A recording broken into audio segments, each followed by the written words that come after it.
Hello and welcome to the Advanced Audit and Assurance Practice to Pass session for March 2019 examination being organized by ACCA Pakistan. I am Kashif Kamran, your tutor. Now, just before starting on with the proceedings of this Practice to Pass session, I would formally like to introduce myself and the agenda of this Practice to Pass session.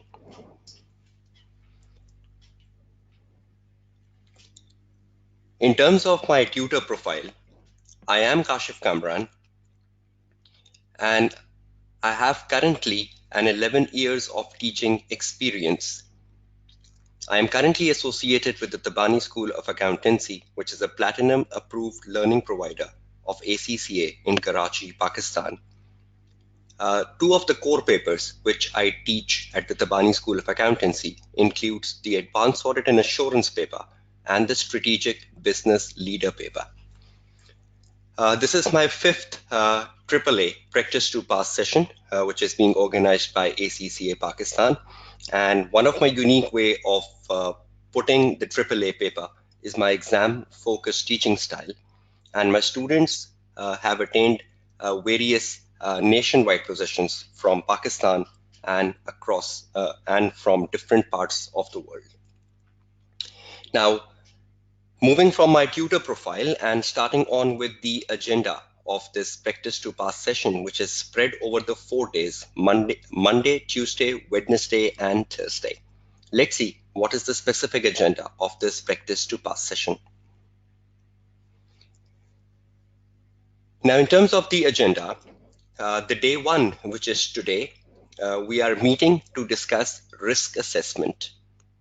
Day two, which is tomorrow, we will be meeting for discussing evidence. Then on the day three, which is on Wednesday, we will be meeting and discussing ethical, professional, and quality control issue. And then on the last day, which is Thursday, the day four, we will be assembling to discuss reporting. So these are the 4 areas which has been included in this 10 hours of Practice to Pass session. Now, just moving away from the agenda and looking at the paper format, because there might be many students within this Practice to Pass session who will be appearing for the AAA paper for the very first time. Now, if you're appearing for the AAA paper for the very first time, you should be assured of the paper format which you will be attempting in March exams. Now, we know the paper format since September 18 exams have become all compulsory.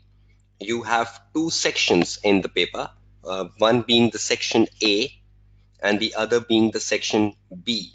So you have a section A and you have a section B. The section A consists of 1 case study, which is worth 50 marks. Then the section B consists of 2 25 marks question, the question number 2 and the question number 3, each worth 25 marks. Now that makes a 100 marks paper. So in terms of the time management, this is a pretty simple paper because you have 3 hours of writing time and you have 3 questions which you are attempting in the exam hall. So you have 150 marks question followed by 2 25 marks question, this is how the paper has been structured.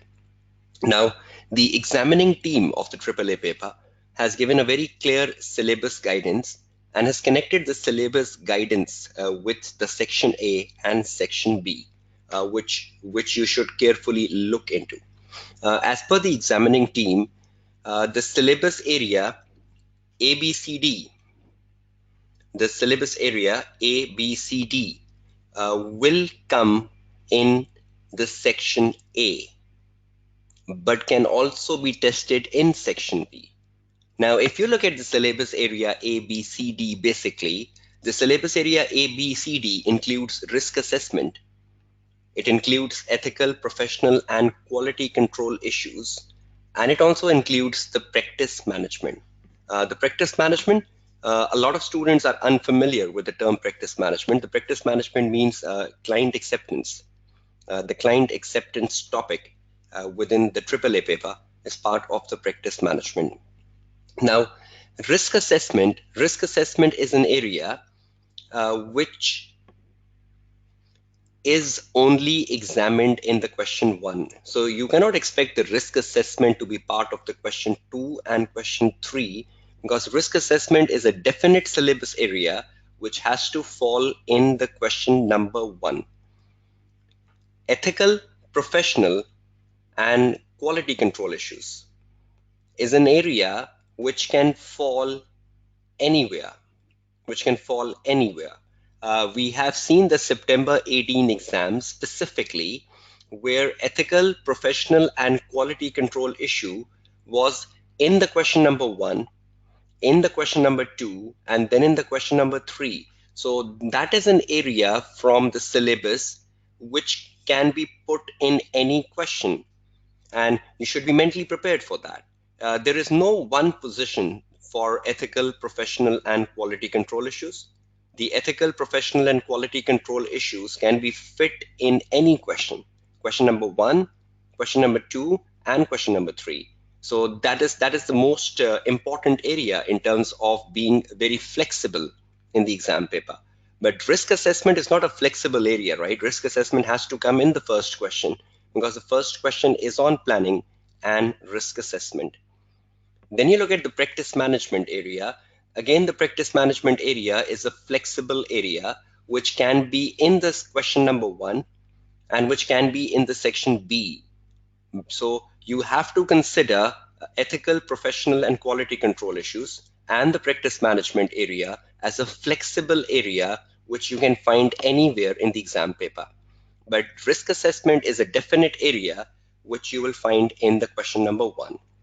Now, as I start the question number 1 on the first day today, I will be telling you more insights of the question number 1, which will help you better prepare for the March 2019 exams. Now, when you look at the syllabus area, which falls in the section B of the paper, now section B has a question 2, and this question 2 is a definite question which is on reporting. In September 18 exams and in the December 18 exams, in both the instances, this question was on reporting. So examiner has set the right benchmark here, that the question number 2 has to be on reporting. When you look at the question number 3 of the paper, now the question number 3 can be on other assignments, but question number 3 can be on any syllabus area. If those of you who have attempted the December 18 exams, the question 3 was also on money laundering. Now we know money laundering is the syllabus area A.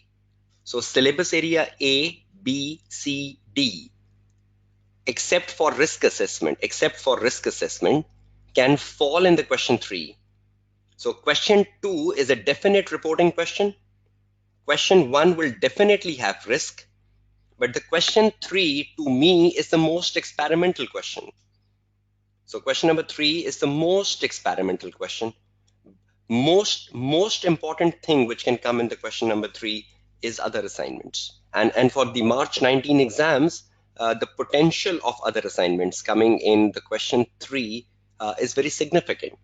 So you should be better prepared on other assignments if you're preparing for March 19 exams. So please assure that you have refined the the other assignment areas very effectively.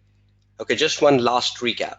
The question number 1, a 50 marks case, will definitely have a risk topic. And beside what else can be tested in the question number 1, I'll be telling you more about that as I start with my day 1 proceedings. The question number 2 definitely has to be on reporting, and we are doing reporting on the day 4. And then the question 3 can be from any syllabus area, but the more important area which can be encashed in the question number 3 is other assignments for the March 2019 exams. Now this is just an holistic view of the paper format, particularly for those students who are preparing for the AAA paper for the very first time in March 2019. Okay, now just proceeding further and coming closer to the start of the day 1, I would just like to give some housekeeping instructions to all the attendees because this is the most appropriate time because we are 10 minutes into the session. So each one of you can carefully concentrate on the housekeeping instructions. First of all, you will get the link to the WhatsApp group, which has been particularly made for the students appearing for March 2019 exams for AAA. You will be on the WhatsApp group. If you have any questions on a daily basis, you can drop your questions on the WhatsApp group, and I will be responding to your queries on the WhatsApp group through my voice messages. So that would be more easier for me to concentrate on the delivering of the practice over the next 2.5 hours. And I can concentrate on your questions through the WhatsApp group. And the WhatsApp group link will be shared with you during the course of the session today and even tomorrow. Second housekeeping instruction is that if you have any questions,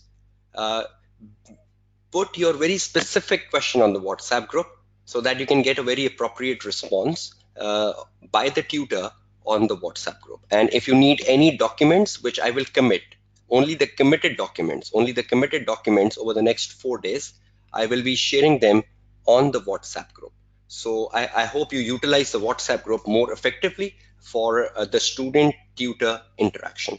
And during the live session, I will prefer that you focus more on the practice which is being shown to you in the live session, because that will really help you in the better preparation for your March exams.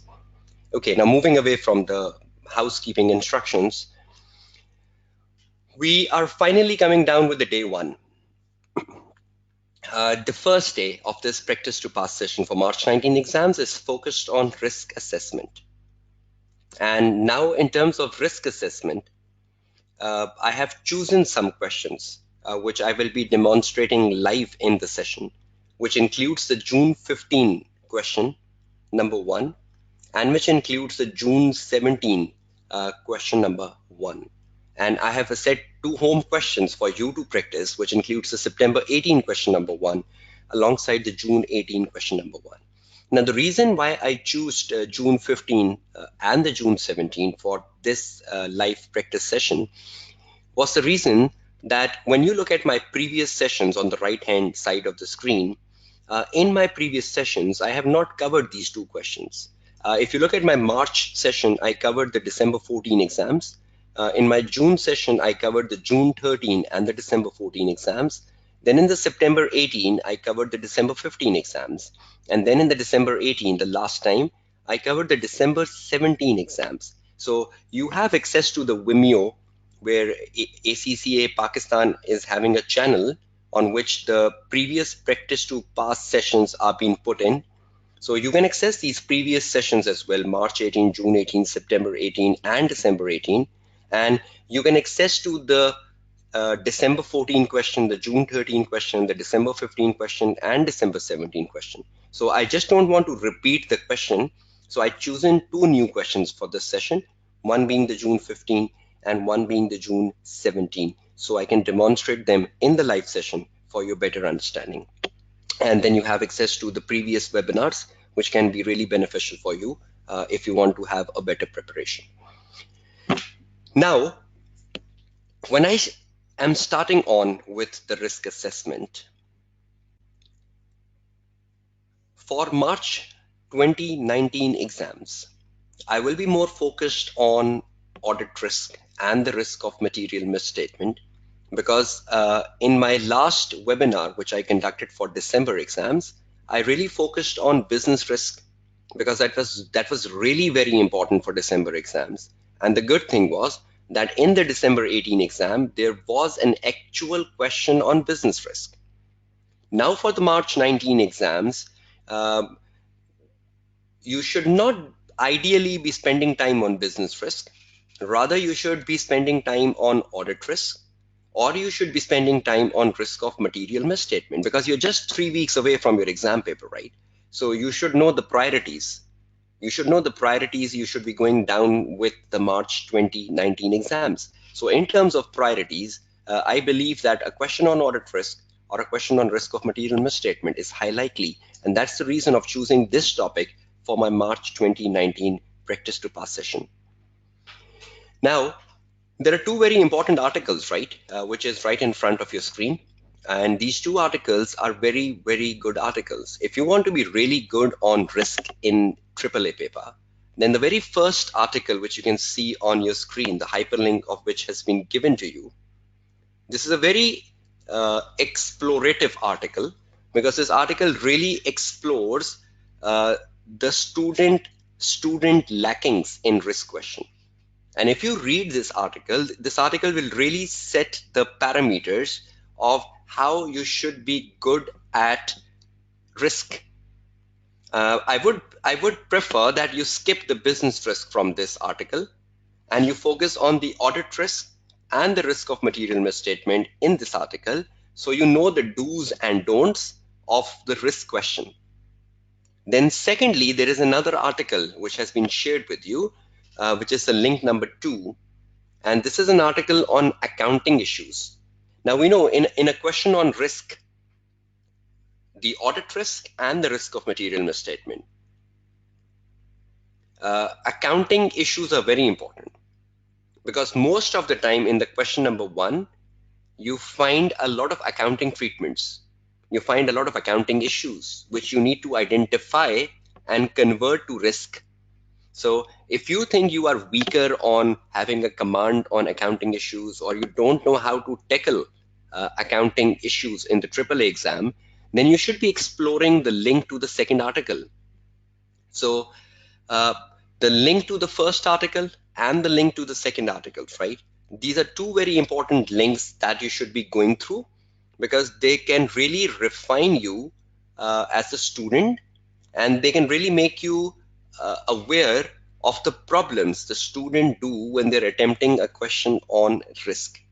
So please ensure that you make a priority list of reading these two articles as a must to read articles.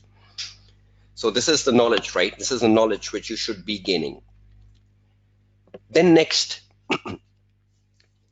audit risk, which is very, very important for March 19 exams. And when I say audit risk includes the risk of material misstatement. Audit risk includes the risk of material misstatement, right?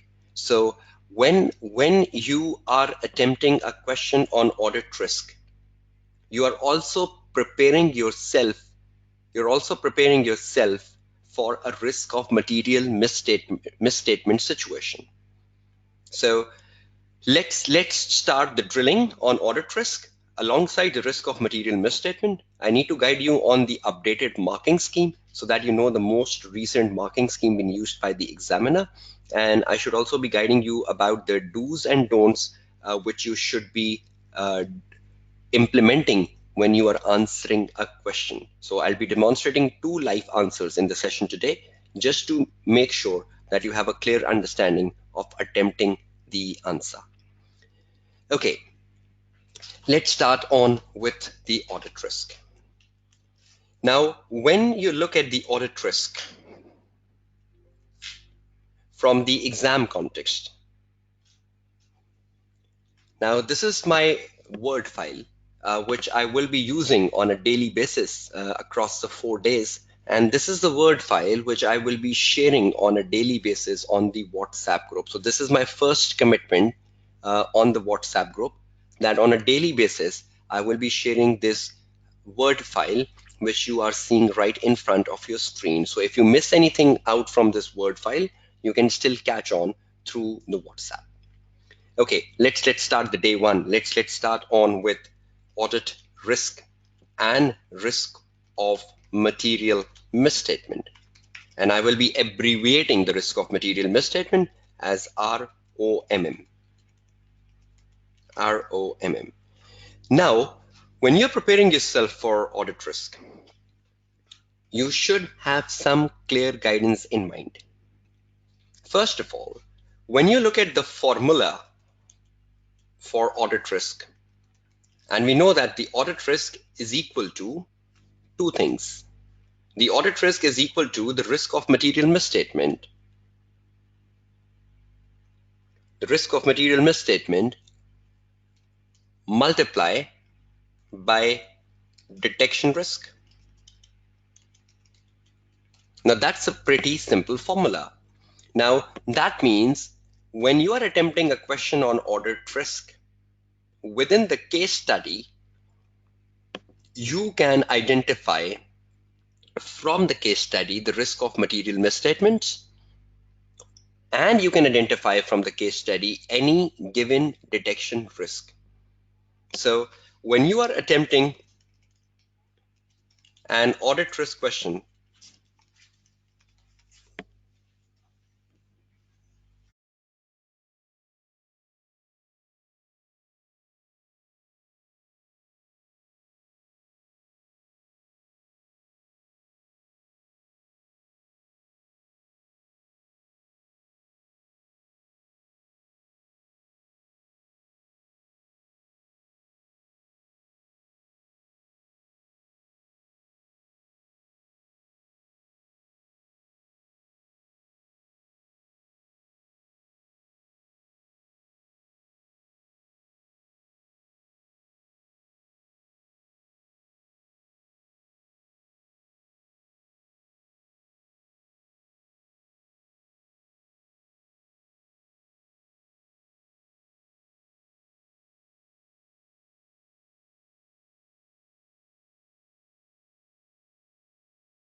okay, welcome back, right?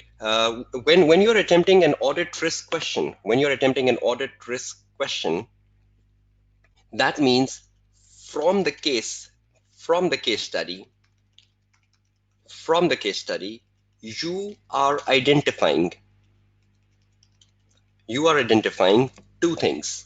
Number one, you are identifying the risk of material misstatements, which may be many within a case study, and you are also identifying a detection risk.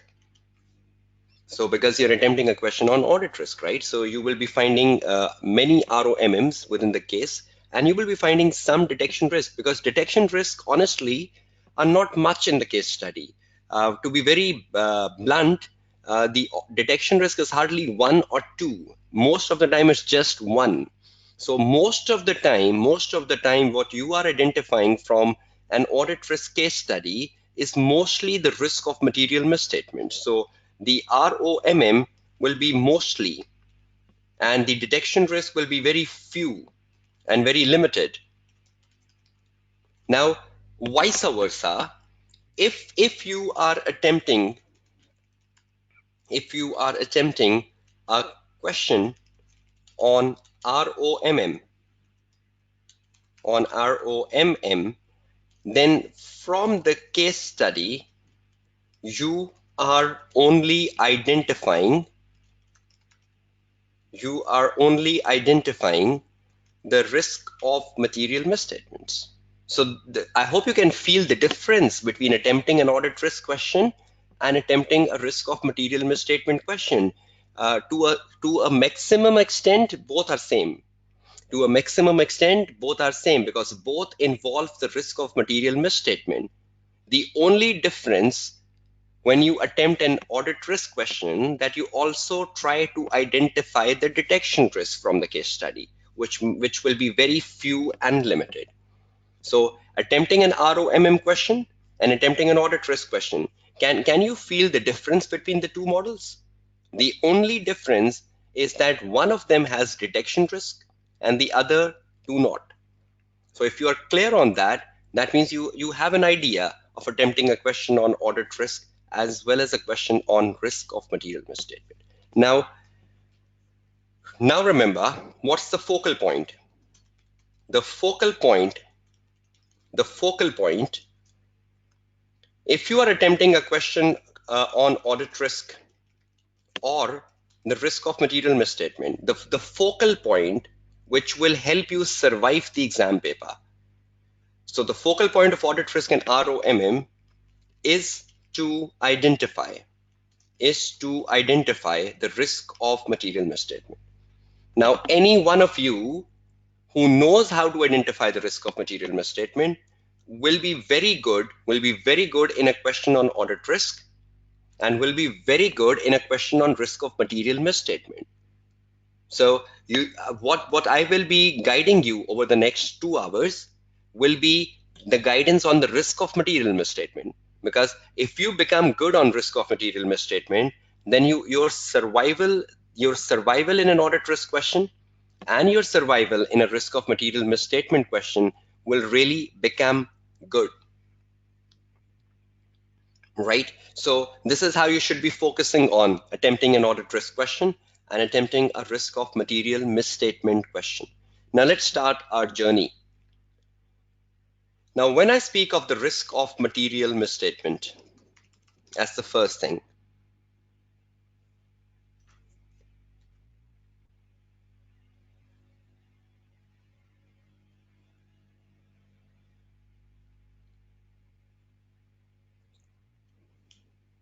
Now, when I focus on the risk of material misstatement, starting on with the exam practice, remember one thing, that when you focus on a risk of material misstatement,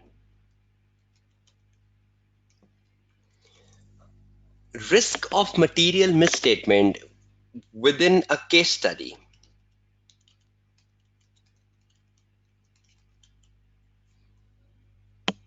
you need to look at the accounting treatments or the accounting treatment situations given in the case. Now, when you start reading the case, as we will be doing shortly in this live session, when you're reading the case, you will come across many accounting situations. Sometimes the examiner will be emphasizing on IS 21, sometimes the examiner will be emphasizing on IS 38, sometimes the examiner will be emphasizing on IS 36, sometimes the examiner will be emphasizing on IFRS 9, sometimes the examiner will be emphasizing on IFRS 2, sometimes the examiner will be emphasizing on IAS 12, etc. There will be many accounting treatments or situations present in the case study. Now, you should be clever of identifying the risk within the situation, within the accounting treatment situation which has been given to you. So the first source, right? Accounting treatments and the situations given in the case study, try to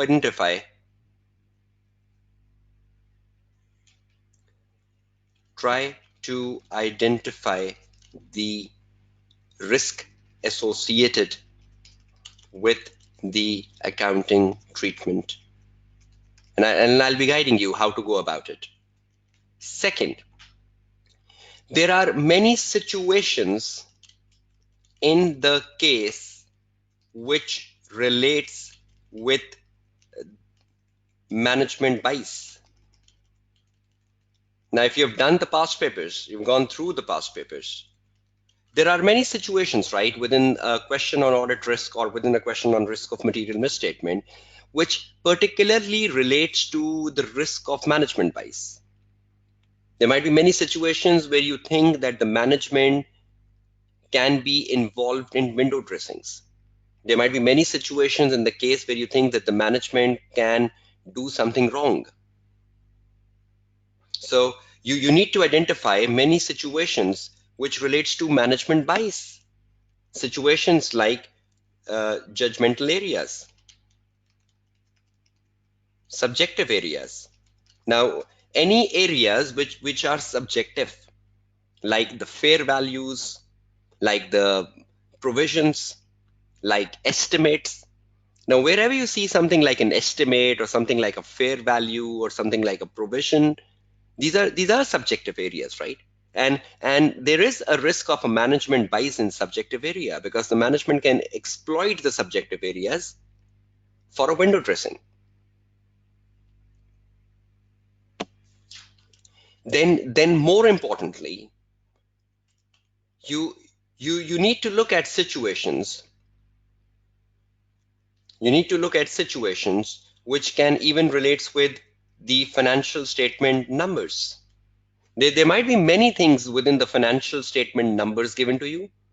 And in most of the questions, we see the balance sheet and the income statement. Now, there might be many risks which are hidden in the financial statement numbers. You have to be clever. You have to be clever for that. Now, there might be some unusual fluctuations in the numbers. You might find that something is increasing a lot, or you might find that something is decreasing a lot. And you need to relate that with the risk. You need to relate that with how that increase or decrease converts to a risk of material misstatement. So you need to find the unusual fluctuations, right, in the number. Secondly, you need to find whether there is something static. A lot of time, if you've seen the past papers, the examiner gives you situations where things are static. For example, the examiner tells you that the finance cost is static, despite the fact the company has taken a loan. Now you will wonder in the exam hall that the company has taken a loan, and despite that, the finance cost is static, right? So you might think in the exam hall, how can a finance cost be static when the company has taken a new loan? So try to identify some static numbers. Try to identify some unusual fluctuations, because mostly these numbers are part of a risk question, and you cannot just ignore these numbers, right? So when I start the practice, I will be doing practice of both the questions, one with numbers, one with analytical procedures, and one without analytical procedures. So when you read the case, let's do a final recap. Then I'll take your answer. Then I'll take a feedback from you, and I'll stretch down to the first question. Now, when you're attempting a risk of material misstatement case study, or you're attempting an audit risk case study, right? Uh, from within the case study, you need to be very focused on accounting treatments, because the accounting treatment can give you a risk, and you can connect the risk to score your marks. Secondly, there might be many situations in the case study where you think there is a risk of management bias. The management might be biased, the management might manipulate something, and you identify those situations from within the case study. And then you're down with the numbers, right? Because the numbers can be very interesting in the exam context, and the numbers can give you some very hidden risk. Any student who's clever to analyze the numbers will be a far better student, because if you can analyze the numbers, you can really do a wonderful risk answer. So is that context clear to everyone? If I can just get a quick yes or no responses from your side, that this structure of a case study, is that clear to every one of you? That how you will be going down identifying the risk from the case study? Because I'm trying to make a fundamental very clear, right? Before I just get to the case, and I start off with the case. Okay, that's wonderful, right? Okay, now moving towards last thing and starting on with the practice session. The marking scheme. Now you should be very familiar with the marking scheme, because a lot of marking schemes have changed since June 18 exams. And I need to guide you upon the most latest marking scheme when you're appearing for March 2019 exams, because if you're using the old marking schemes, you might be distracted, or you might be writing more when you should be writing less, or you should be writing less when you're writing more. So you should know the very updated marking schemes. Let's get to the marking schemes first, and then start on with the practice session. Okay, the most updated marking schemes, right? Let's put that in the bracket so that you know that very well. Now, each audit risk, and each risk of material misstatement, whatever comes in your exam paper, is worth 3 marks, And when you look at the 3 marks, the examiner is very careful here. He says each audit risk and a risk of material misstatement is worth 3 marks only if it involves the determination of materiality It involves the determination of materiality, the comment on the accounting treatment, and the associated risk of material misstatement. Now, there are many situations, right, within the case study where you can do all the three together. You can determine the materiality, you can comment on the accounting treatment, yes, and you can comment on the risk of material misstatement. So I normally use an abbreviation, and many of the students here might be familiar with my abbreviation known as an MTR. M is the materiality, right? T is the treatment, R is the risk, right? It's good to see the students' response to that MTR. A lot of students are used to that MTR mnemonic, right? So when you use the MTR in your answer, that means you determine the materiality, you comment on the treatment, and you comment on the risk. Now that MTR is equal to 3 marks. So if you answer more situations which involve the accounting treatments or situations which involve the M, you can get marks very quickly. If I do 4 situations with MTR, I can straight away get 12 marks. So if I just want to pace up my answer, I will be looking for more MTRs in the case study, because the MTR will give me very quick marks. So the marking scheme for an MTR is now 3 if you find a risk from MTR. Then secondly, each audit risk or each risk of material misstatement is worth 2 marks if identified through situations where there is only a treatment and associated risk. Many times the examiner gives you a treatment which does not have a value, so you cannot comment on the M, right?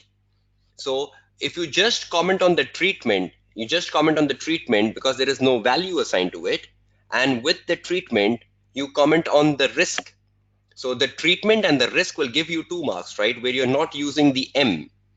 So if you just use the T and the R, the treatment and the risk, you will get 2 marks. And the last, you will still score 2 marks. For statements involving something like listed company, which is a very journal risk. Statement like weak internal controls, which I refer as journal statements, right? So if you come across journal statements like listed company, the weak internal controls, or statements like this is a new audit client, which is basically a detection risk.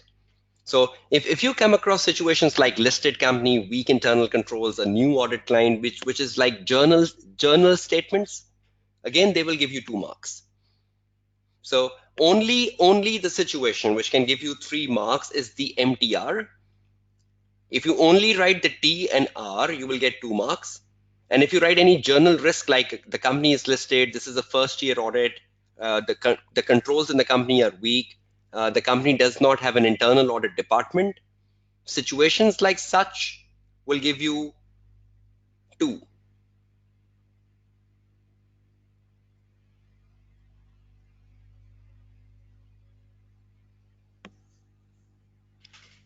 Okay, the last thing. Now, if the examiner asks you utilize the analytical procedures, you must have seen past papers where the examiner says you utilize the analytical procedures or perform the analytical procedures. When you see this requirement, right, which is part of a question, and I'll be doing that in the session today. When the examiner says utilize the analytical procedure or perform the analytical procedures, then you have 5 marks for this, requirement. But how would you gain these 5 marks? Examiner says if you want to gain these 5 marks, then you have to do this. You will do 5 ratios. 5 ratios of the current year and the last year? So you will calculate the 5 ratios of the current year and the last year. So that means you have to calculate the 5 ratios, right?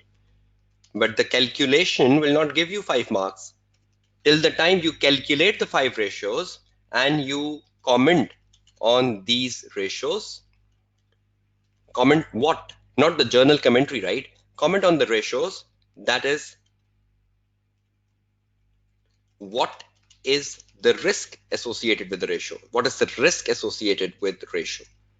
So you have to do a brief commentary under the ratios, and I'll be telling you how to do it. So under the table of the ratio, you will do a brief commentary. You will think about each ratio, and you will think how each ratio links to the risk. So you will get in all 5 marks. The table of the ratios, is that clear to everyone? The table of the ratio, and followed by a brief commentary of the ratios. So that in all will give you 5 marks. So is everyone clear on the marking scheme? I'm just doing a final recap of the marking scheme, and then I will be taking your yes and no answers. First of all, MTR will give you 3 marks. If you only write a treatment, and a risk, you will get 2 marks. If you write risk from journal statements like company is listed, there is no internal audit department, or there is only one non-executive director, then you will just get 2 marks. Only the situation which will give you 3 marks is the complete MTR. Beside the complete MTR, whatever risk you write in the exam paper, you will get 2 marks. And finally, when the examiner asks you utilize the analytical procedures as part of the question, then you have 5 marks for that, right? And 5 marks means you are making a table of ratios, and followed by the table of ratios, you are connecting the ratios with risk. So in all, you will get the 5 marks. And I'll be demonstrating that as I start the practice session shortly. Is everyone clear on the marking scheme? This is right in front of your screen. This Word file will be shared with you so that you can go through the marking scheme. And I'll be demonstrating the marking scheme as well, right? As I start the practice of the 2 questions. So I'll connect the marking scheme, and I'll guide you. See, I got 3 marks. I'll guide you. See, I got 2 marks. So I think that will make you more clear when that gets to the implementation. Yes, exactly, Karan. And in some situations, the number is not given, so you cannot determine the M. So in that case, you will get 2 marks, right? Yes, exactly, Faraz Khan. 1 mark for comment and ratio, both, right? So when you determine the ratio and you comment on the ratio, in all you get 1 mark.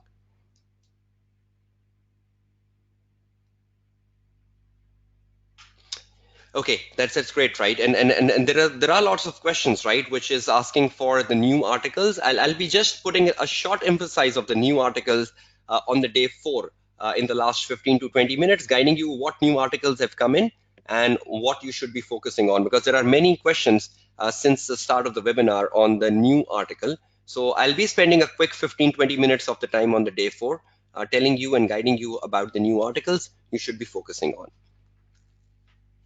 Okay, let's start with the practice, because lots of confusions about the marking scheme will get through the practice phase. Okay, let's start on with the question. The first question we're starting on is a question which is from the June 2015 exams, and we're doing the question number 1. This is before the break comes into the session, and post break into the session, I'll be doing the June 17 question, which includes utilizing the analytical procedures.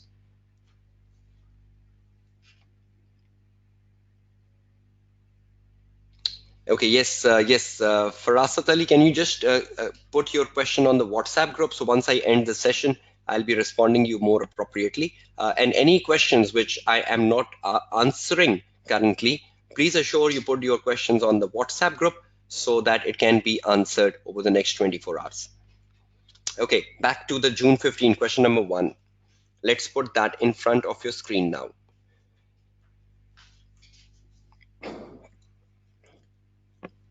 Now, all of you can see the question 1 of the June 15 exams, which is on audit risk. And audit risk is a very important area. And this question will help you realize the marking scheme of 3 marks and 2 marks, when you will get 3, when you will get 2. So you will have a better clarification to the 3 and 2 marking scheme. And the next question then even. Now, when you look at this question, which is right in front of your screen,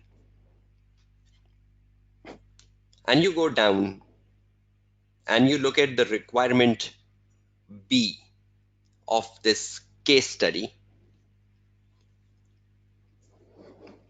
when you look at the requirement B of this case, it says evaluate the audit risk.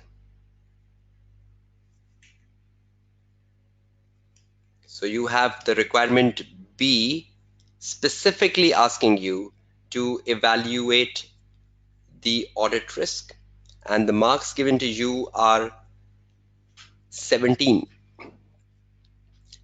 So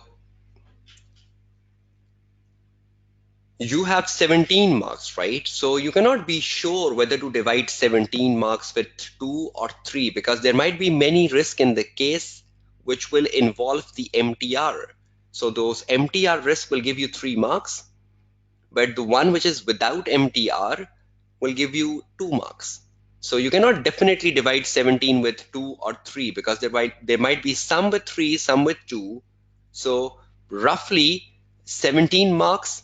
And if I look at them with 2 and 3 average, that's like 2.5 marks.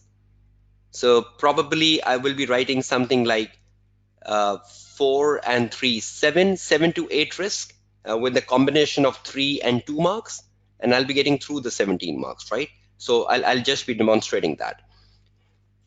Now, I'll be reading this question with you, and I'll be stopping and answering your questions for 2 marks and 3 marks as I start drilling the answer. But please be assured with one thing very, very importantly. You are attempting the question number 1, right, which is now of a 50 marks. And to be good on the question number 1, which is of 50 marks, you should have something very realistically in mind. When you are attempting a question number 1,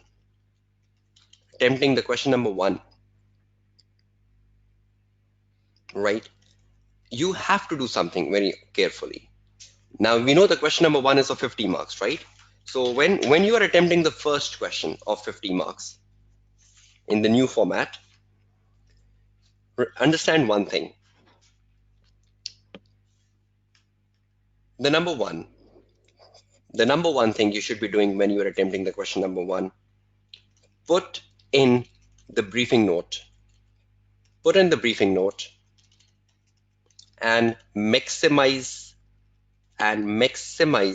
your 4 professional marks. These are very important, right? And I'll be demonstrating these 4 professional marks as I structured the question. But put in the briefing note. You should be capable of doing a good briefing note in the first question, because with a good briefing note put into the first question, you are maximizing your 4 professional marks. That's the number 1 thing in the first question, right? Then in the second thing, in the question number 1, you should know the requirements carefully, because the question number 1 has diversified requirements, right? The question number 1 has diversified requirements. The question number 1 focuses on risk, which is the major marks. The question number 1 at times focuses on ethical and professional issues. The question number 1 also includes something like procedures. The question number 1 includes procedures. At times, the question number 1 also includes some knowledge areas from the syllabus area ABCD. So it's quite a diversified question. So when you're attempting a diversified question, you should know the requirements carefully, that how many marks have been allocated to each of these requirements. Now, when you know the requirements carefully in the first question, then you should also be knowing the relevant marking scheme, which I will be guiding you on all the 4 days. So you should know the relevant marking scheme for each area, so that you know how much points I should be writing for each areas. And you will be getting an idea of these marking schemes over the next 4 days as you're currently getting the relevance of the risk marking scheme. Then the fourth thing, filter the case from top down. Filter the case from top down and identify the risks. Identify the risks. So filter down the case. Filter down the case, identify the risk, because I'm currently focusing on just one requirement here, right? Which is the risk requirement. I'm not focusing on any other requirements. So you filter down the case and you just keep underlining. You just keep underlining the risk within the case study along with the marking scheme in mind. Then the second last thing, see whether you made up your total marks. Now, when you're filtering down, you're underlining the risk, as I'll be doing them shortly. You underline the risk and think 2 marks. You underline the risk and think 3 marks. So 2, 3, 2, 3, you go across the case study. Some point in time, you will realize I got my 17 marks, done. Now that's the time you will attack the answer booklet. And that's the time you start writing your answer. And the last thing, when you total up your marks, you will start writing the answer,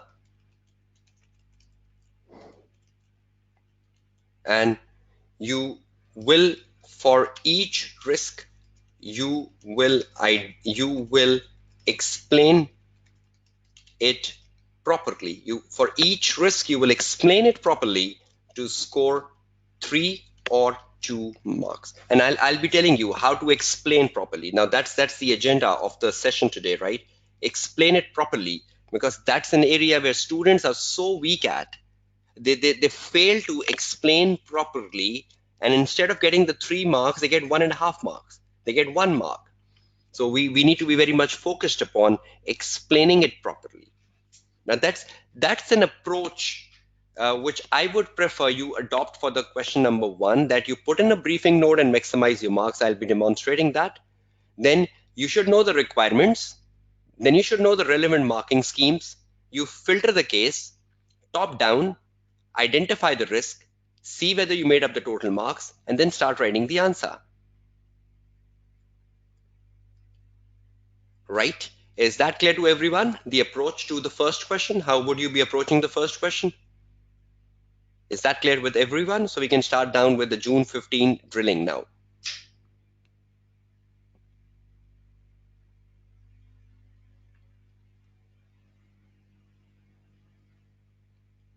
Okay, that's great. Now let's keep a strong focus on June 15 exams,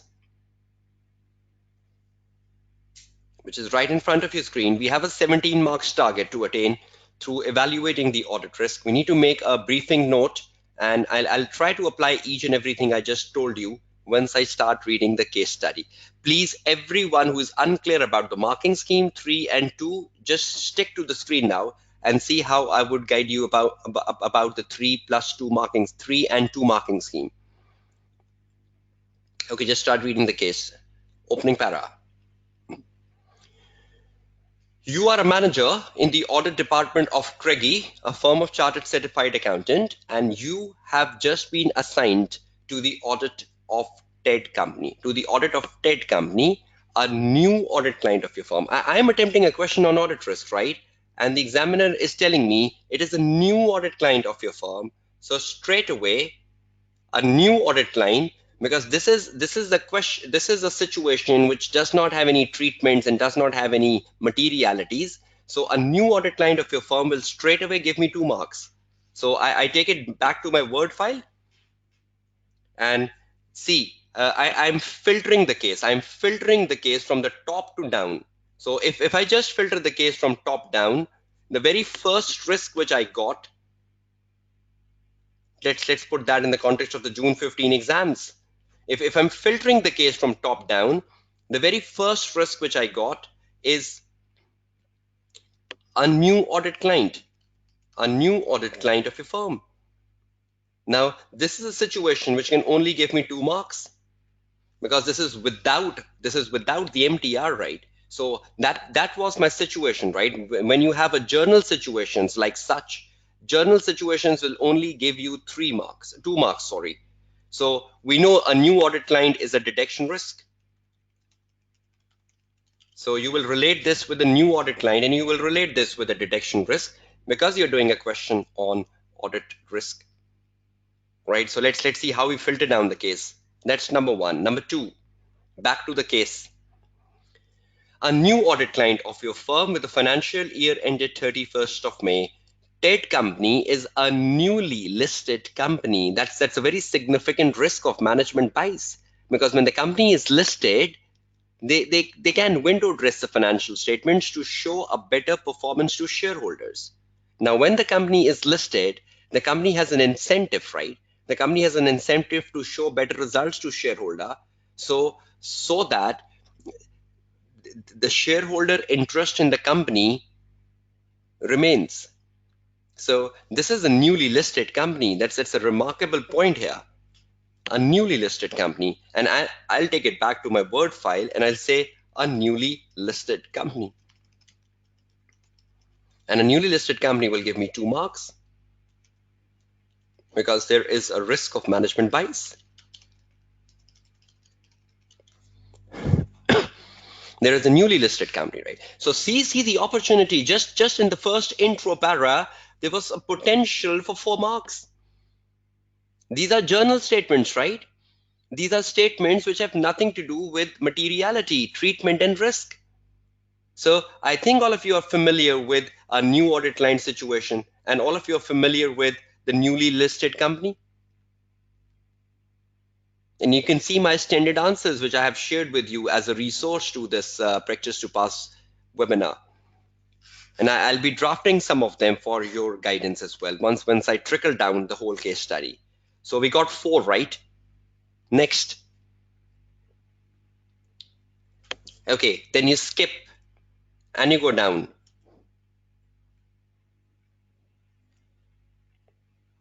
And you start reading from the notes down under the email.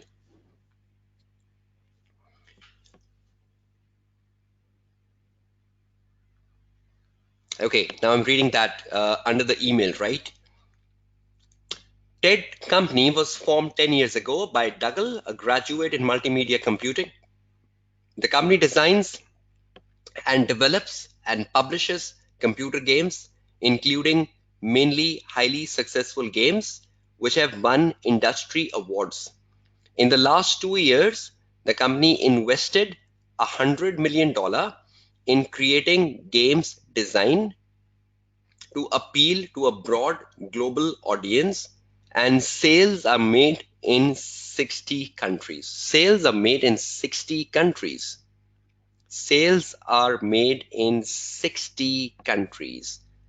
Now, I can only apply the treatment and the risk. Sales are made in 60 countries. I can think about the risk. I can think about the treatment, ICE 21, and I can think about the risk associated with ICE 21. So the maximum marks I can get here is 2 because I don't have a value. Sales are made in 60 countries. So an accounting treatment and a risk, right? So let's go down, put another one. Sales are made in 60 countries.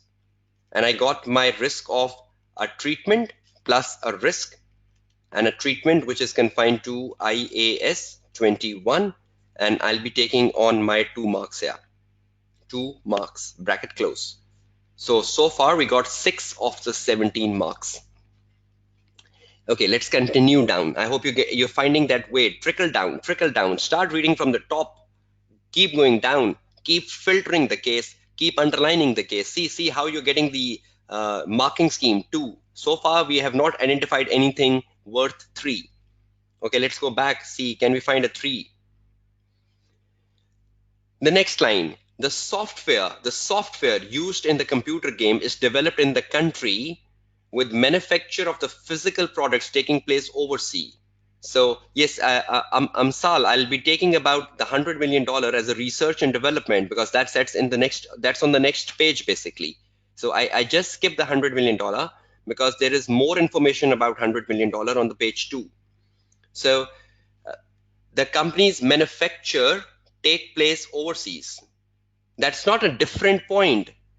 That's not a different point, right? I'll include both the points under IH 21. Sales are made in 60 countries and the manufacturing takes place overseas. Both the points will come under IH 21. So my score remains 2. My score remains 2, right? My score is not going to 4 because both the situations have a link to IH 21. Okay, let's go down. Computer games are largely sold through retail outlets, but approximately 25% of the TED revenue is generated through sales made on website. Now that is a very important statement. 25% sales is made through websites. That's a significant proportion of the revenue, right? Now we know when you make sales through website, there is a risk of revenue recognition. There is a risk of revenue recognition when you make a website sales because there is a very difficult cutoff situation. The point of recording the revenue is very difficult. The point of recording the revenue is very difficult with the website sales. And the second risk, which is associated with the website sales is the detection risk, because there is a lack of audit trail. There is a lack of audit trail because there is a paperless environment. And when there is a paperless environment, it increases the detection risk. So 25% sales are generated through website. That's another scoring opportunity. 25% sales are made through website. So I will be getting 2 marks. First, for defining the treatment, that is the IFRS 15. I will be thinking about the revenue recognition, the time of revenue recognition, because on a website sale, the timing of recording the revenue is very critical. You might record the revenue at the time when you receive the order on a website. So that's too early recording of revenue. If I record the revenue at the time when I received the order, and normally that happens on a website sale. So the treatment and the risk will give me 2 marks. Then there is another risk, website sales. And I have to connect the website sales with detection risk, because the auditor feels uncomfortable working in a paperless environment because auditor does not get the proper trail. So when the auditor does not get the proper trail, that increases the detection risk for the auditor. So website sales, detection risk, and that give me another specific 2 marks. Now see, where are we standing? So far it's all 2, and so far it has taken us to 10 marks now. So out of the 17 marks, we have done the majority marks here by taking our score to 10. But I hope you can understand that we have not found any MTR so far. Let's see, can we find that into the next paragraph? No, Raisa. Faiz, you cannot show that as your materiality, because revenue itself is a component of materiality, right? So you cannot just use revenue as to define the materiality, because we take materiality on the basis of revenue. So you cannot just identify the materiality of revenue here. And again, the answers being unaddressed, please put them on the WhatsApp group. The next one. Okay. In some countries, TED products are distributed under license. So the moment we see license, we think of IS 38. In some countries, some of the products are distributed through license, under license. So we have another problem here. We have license, and license is another risk, which gives the license holder the exclusive right to sell the products. Now that means exclusive right means that when you sell the license, the risk and rewards are transferred. The risk and rewards are transferred. Muaz, the D and E is different, right? Because D is the accounting treatment of the website sale, and E is the detection risk. So D is basically the risk of material misstatement, right? And E is basically the detection risk. So both are unique points, right? Okay, so you sell the license, right, for exclusive rights. So that means the risk and rewards are transferred. So we can immediately record the revenue which comes from the license because the risk and rewards are transferred. The cost of each license depends upon the estimated sales. The income which TED received from the sales of license is deferred over a period of license. Now, when you're selling an exclusive right, that means the risk and rewards are transferred immediately, right? So it's a wrong accounting treatment to treat the income as deferred because the risk and rewards are transferred immediately. So you should have recorded the income not as a deferred income, rather than you should have recorded the income as one go. So currently, that means you have recorded it as a deferred income. That means you have overstated your liability and you have understated your revenue. You should have recorded the income from the license as in one go rather than treating it as deferred right because it is an exclusive right. So at 31st May, the total cost of the deferred income in the TED company's financial position is $18 million. Now, can we see the M for the first time? Can we see a value coming $18 million of the license? Now, can we comment on the license materiality? M. Can we comment on the license treatment that it should not be deferred, rather it should be taken as an income in total? And do we have a risk that currently the deferred income is overstated? So can we see the $18 million value? Now this is the first risk of 3 marks. So let's go back to the Word file and type license, the license recognition, so the license income. Now with the license income, we have the MTR because we have a value given, a value of $18 million given. So we have an $18 million value. So we can find the M followed by a treatment and followed by a risk. So now this is a complete situation for the first time, right? And this will give us the marks 2, 3 now. So see how difficult was it to find 3 marks here? After a very long time, we got the 3 marks, right? So we need to find the M, the materiality, the T, the treatment, the R, the risk. So M is given, right? M is given. M is $18 million. The T is the treatment of the license. They have recognized the license as a deferred income, whereas it should not have been deferred because the risk and rewards have been transferred. Yes, exactly, Wahidullah Nasiri. You're right. You're right in that statement. So the treatment is that it should not be deferred because the risk and rewards have been transferred immediately. Immediately, you will record the revenue. So currently, the deferred income is overstated. Zain Mansoor just given the answer because it had an exclusive rights. So exclusive right means the risk has been transferred, so you can record the income immediately. Had the risk and rewards not been transferred, then you would have treated it as the deferred income. Right, so we found 3 right, so we got 10 plus 3, we got 17 marks, 13 marks, sorry. Let's drill down further. Okay, as part of a 5-year strategic plan, TED company obtained a stock market listing. We've already taken the stock market listing as a 2 marks. The listing and the related share issue raised a significant amount of finance, and many shares are held by institutional investor. Dougal retains 20% equity shareholding, and a further 10% shares are held by the family member. So currently the family have 30% shares, right? The 20% shares are with Dougal, and the 10% shares are with the family members. So in all, the family holds 30%. You can connect this point with the listed company point we raised above, that the family has 30% shareholding. So the family has the risk of management bias here. If they show higher profits, the family will get a better dividend. So the family has an opportunity. If they show a better profit, they can get better dividends.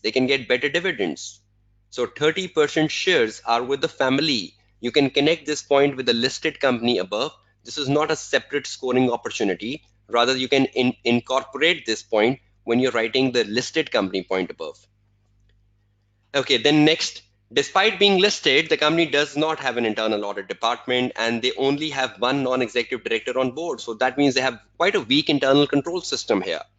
They does not have an internal audit department and there is only one non-executive director. So they have weak internal controls. That can give another 2 points. Weak internal controls, weak internal control and governance. So they have a weak governance and internal control systems. So that's very journal point, right? Will give us 2 marks. So we're now going up to 15. And then you take the next one. Recently, a small treasury management function was established to manage the company's foreign currency transactions, which includes forward exchange contracts, We got another treatment and a risk. Forward exchange contracts, the IFRS 9. We need to think about the derivatives and how derivatives are recognized on the financial statements. So, which includes forward exchange currency contracts, how you record them, how you record the forward exchange currency contracts, how you record the derivatives. And if the derivatives are not properly recognized or recorded, then the financial statements could be materially misstated. So through the forward exchange currency contracts, we got another T and an R. So forward exchange currency contracts, forward exchange currency contracts, but there is not a value. We only have a treatment of a forward exchange currency contract and the risk. So we just have 2 marks here, which is about the T and the R, treatment and the risk. Yes, Farooq, your suggestion is right. Your suggestion is right, which you are giving about the forward exchange currency contracts. Okay, so where are we? We got A, B, C, D, E. We got 10. We got another 3, 13. We got another 2, 15. We got another 2, 17. That ends the story for us. Can you realize the situation, filter the case from top down? Now, I just filtered the case top down with you in the session. And 4 and 4, 8. I got total 8 risks. And those 8 risks have given me 17 marks. I should stop here. And I should start writing my answer. If I am confident that I can write good on the 7. But if I have a doubt, I'll start reading the case more and you will start filtering more risk. But if I'm confident to write on these 8, I can straight away get my 17 marks. See how many times we got MTR. I think just once we got MTR, right? Across the whole situation. That was just the 3 marks here. Now, can you understand the marking scheme, every one of you, if I can get your yes answers or no answers? Can you understand the marking scheme when you are gaining 3 marks and when you're gaining 2 marks? Is everyone clear on that marking scheme of 3 and 2? And is everyone getting the filter down effect that you read the case from top down? And where an underlining will give you 3 marks and where an underlining will give you 2 marks. Is everyone clear on that? Okay, that's perfect, right? Now just one last skimming. If I take you back to the case and I read the last line of the first page, the treasury management function also deals with, if you look at the last line, the treasury management function also deals with, and you go to the next page, deals with short-term investments. So we're finding another accounting treatment, short-term investments, another IFRS 9, short-term investments. In January 2015, the cash of $8 million was invested in a portfolio of equity shares held in a listed company. The shares are recognized at cost of $8 million, but the fair value of the shares at the year end is $6 million. We know that the short-term investments in the shares are to be held at the fair value through P&L. You are holding them at a cost, whereas you should have holded them at the fair value. So currently your investment is overstated by $2 million and your profits are overstated by $2 million because you should have recognized the short-term investment at the fair value through P&L. So do we have an M here? Do we have an M? Do we have a value of the short-term investment? They have to be recorded. They are currently recorded at a cost. So cost of $8 million is the M. And you can find another materiality, which is the $2 million. The $2 million is the difference. So you can comment on $8 million as well as the $2 million, but you will still get 1 mark. You will still get 1 mark, Wasim. You will find the materiality of $2 million because that will affect the profit of the company. But they're recorded at $8 million. So we need to find the materiality also on the recording of $8 million. So you will comment on the $8 million as well as the $2 million, but you will still get 1 mark. Then you have a treatment and then you have a risk. So is this short-term investment giving us another situation where we have the 3 marks short-term investment? Do we have an MTR? The MTR for a short-term investment? So short-term investments have to be recorded at the fair value, right? So we have the materiality. One materiality is $8 million, and plus there is another materiality of $2 million. The 2 million is the difference, right? 2 million is the difference. So 2 million will be identified on the profit before tax. You will divide the 2 million with the profit because it will hit your profit. 8 million is the cost. So you will divide it with the total assets. So Karan, you're right. 8 million will be divided by the total assets. 2 million will be divided by the profit, but you have two values to identify the materiality, right? So M is the materiality. T is the treatment of IFRS 9 with regards to the short-term investments, and then you have a risk. So we are taking cumulative marks to 3. So that's another situation which is giving us the 3 marks. But we already made our 17 marks at the point number H.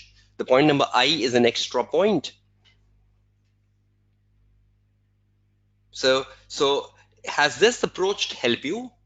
That how you go down reading the case and how you go down underlining when you're sitting back at home, and preparing yourself for the March exams, you keep a question in front of you which have been suggested to you, and you just do the same thing you've done in the session today. And just go down, underline, and write your number of marks 2, 3, 2, 3, 2, 3, 2, 3, and you will make up your desired marks. So you know how to go about it. Right? You can see my draftings. I've shared my answers. So you can see how to draft a new audit client, how to draft a newly listed company, sales are made in 60 countries, and so on and so forth.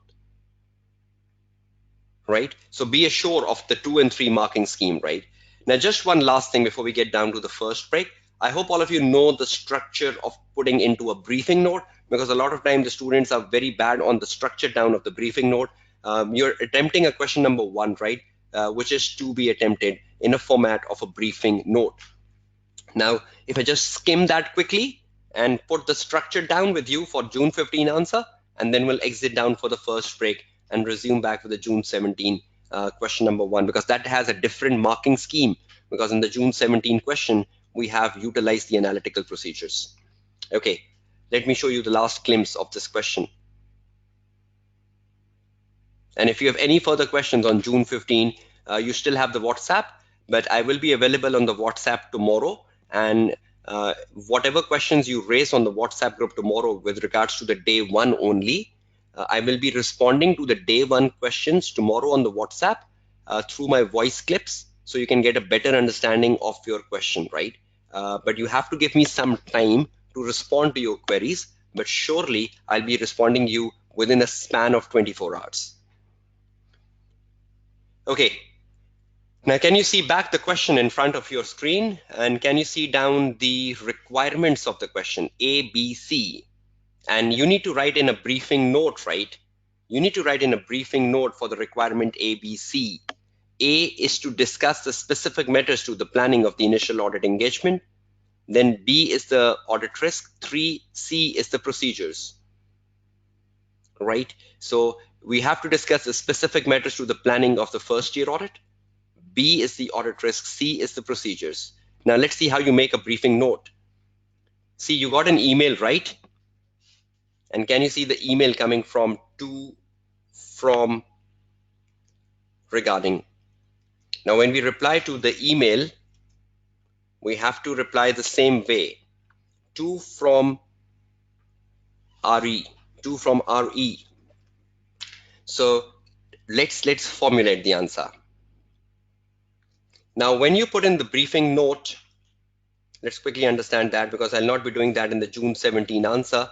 If you put in the structure of the briefing note, the structure of the briefing note, because many of you will be attempting the P7 paper or the AAA paper for the first time.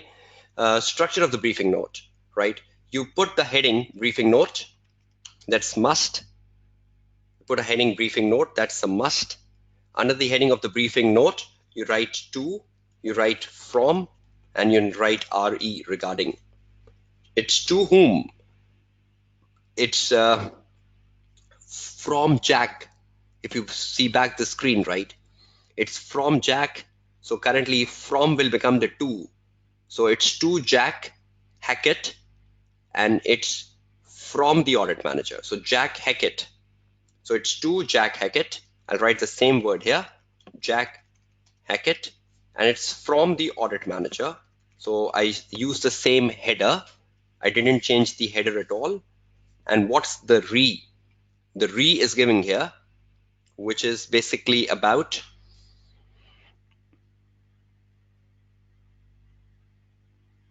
the re is about TED company audit planning. So I cannot change the re, because when you respond to an email, a lot of times students change the subject, because when I receive an email and I respond to an email, the subject never changes. So you need to write the same subject, which is TED company audit planning, right here, TED company audit planning. Then under that, you write introduction. Introduction is a must when you're writing a briefing note. So introduction is another must. Now, introduction is basically the purpose. Yes, introduction is basically the purpose. What is your purpose? ABC. You have to do three things. See how quickly you wrap up the introduction. See how quickly. Wahiduddin, you think that takes a lot of time? See how quickly I'll write the introduction. The purpose,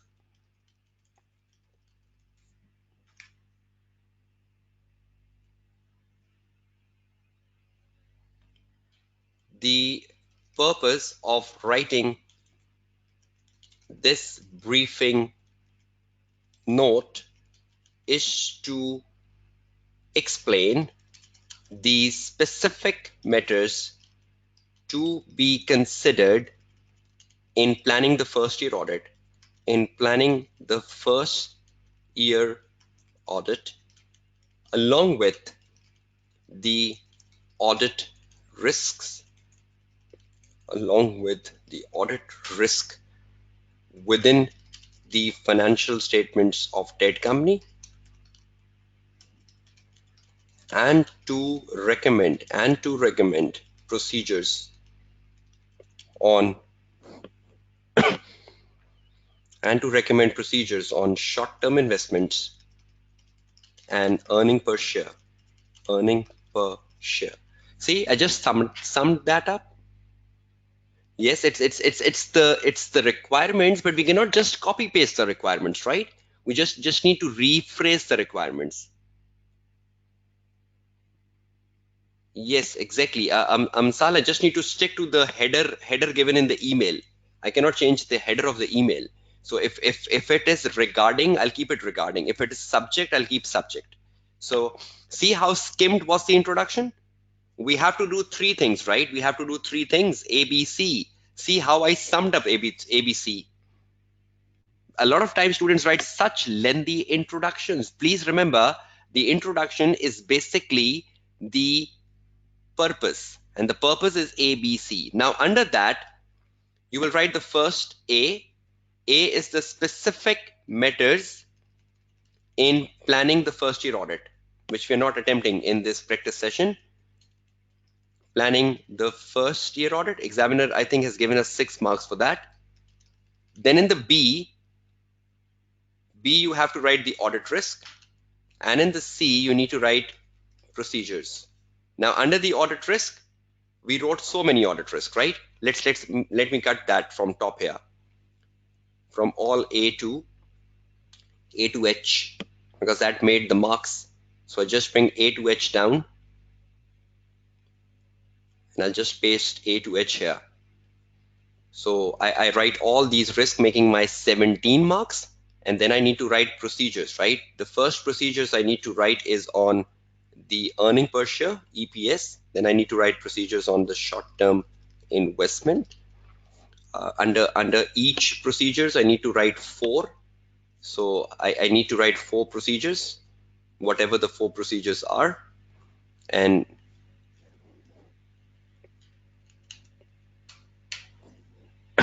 then in the end, I have to give a heading known as conclusion. A conclusion is a conclusion of the briefing note, but the conclusion has to be more focused on risk, because risk is the major part of the question number 1, right? So you're just concluding the briefing note, but the focal point of conclusion has to be on the risk requirement, which is a major mark scoring opportunity here. See how you give a conclusion. And again, the conclusion have to be concise. No, conclusion is part of your 4 professional marks. You will not get any extra marks, but that's part and parcel of your 4 professional marks. And I'll just give you a breakdown of the 4 professional marks, right? So when you're writing a conclusion, see how you write the conclusion. The TED company financial statements contains numerous risk of material misstatements, and the audit firm should devise a right audit plan to carefully mitigate the risk identified in order to reduce the overall detection risk to an acceptable level. See how you concluded, because you were attempting a question on audit risk. So I have to give a conclusion very specific to audit risk. The TED company's financial statement contains numerous risk of material misstatements, and the audit firm should devise a right audit plan to carefully mitigate the risk identified in order to reduce the overall detection risk. See, I deliberately brought the detection risk because I was attempting a question on audit risk. Now see, this is the structure. Conclusion was a must, introduction was a must, the header was a must, then in between was the requirements ABC. Now see how you get the 4 marks. When you look at the 4 marks, which is basically the professional marks,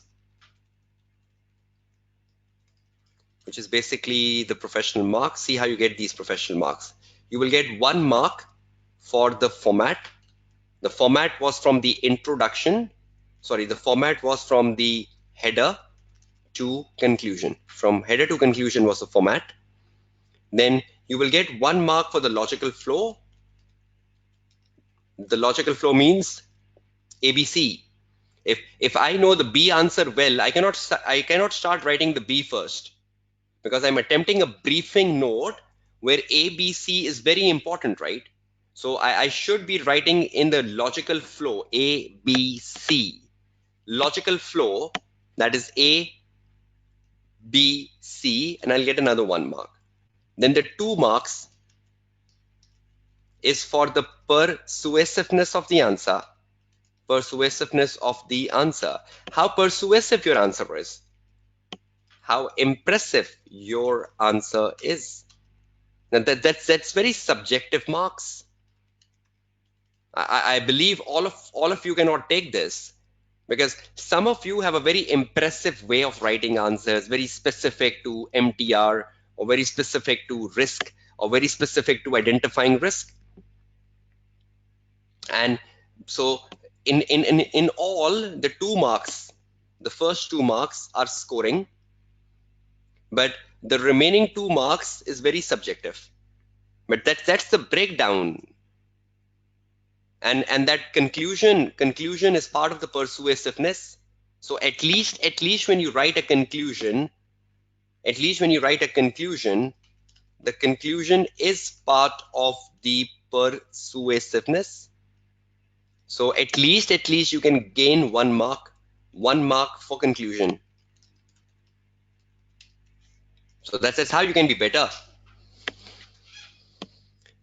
Okay, just give me a quick response to my question. Are you clear with the first question we have gone through? Just for the sake of the marking scheme, for the format of the briefing note, because I'll be doing the second question, June 17, in a very different manner, because that question has analytical procedures, and in that question, I'll be guiding you many different things, which I didn't guide you in the June 15 purposely. So is everyone clear about how to go down with the question 1 in format of a briefing note? And what are the do's and don'ts of the briefing note? And is everyone clear about how you filter down the risk from start to end?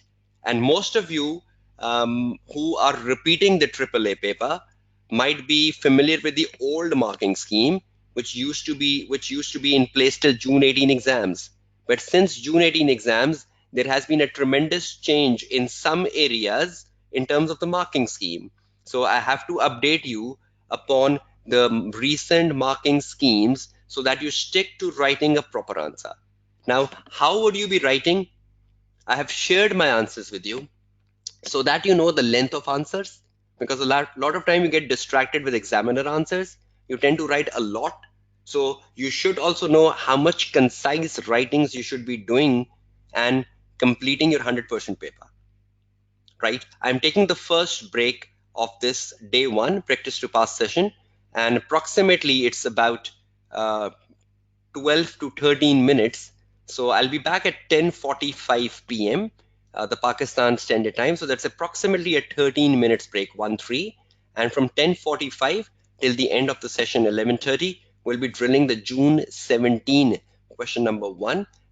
Anyone who has the hard copy or the past papers, please ensure that within the break of 13 minutes, you just go over the June 17 question number 1 so you can better participate in the session. And I hope everyone is clear with the housekeeping instructions that you have to utilize the WhatsApp group for raising your questions. It's very good to see that you're keeping your questions to minimal, and I believe you will be putting your questions on the WhatsApp group, and you will be giving me 24 hours after every session ends so I can respond back to your queries. Okay, time for the break, right? We'll be resuming back in 10:45 p.m. the Pakistan Standard Time.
Okay, welcome back after the break.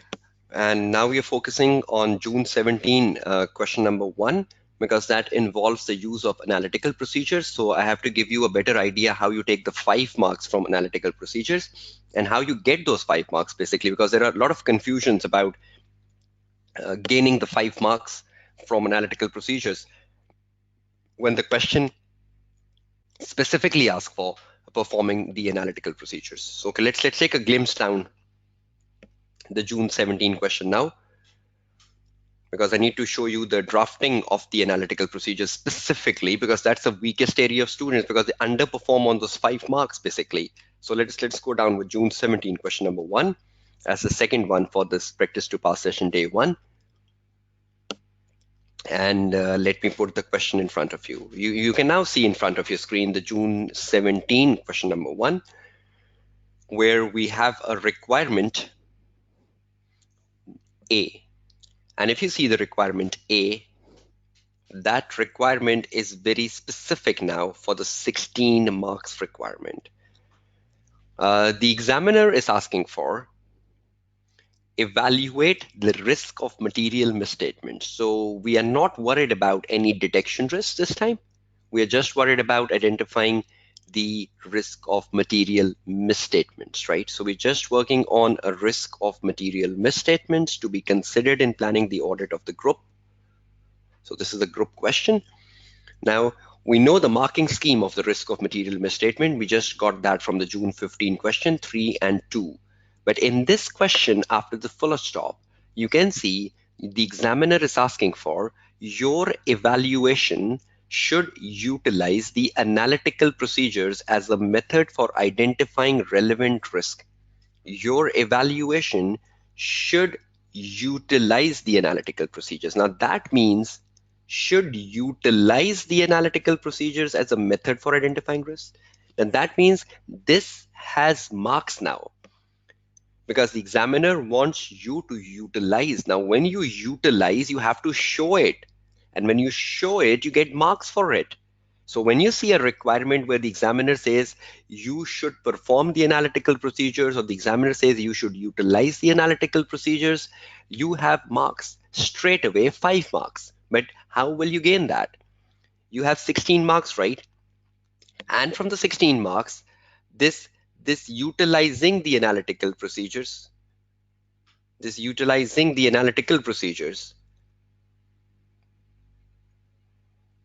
will give you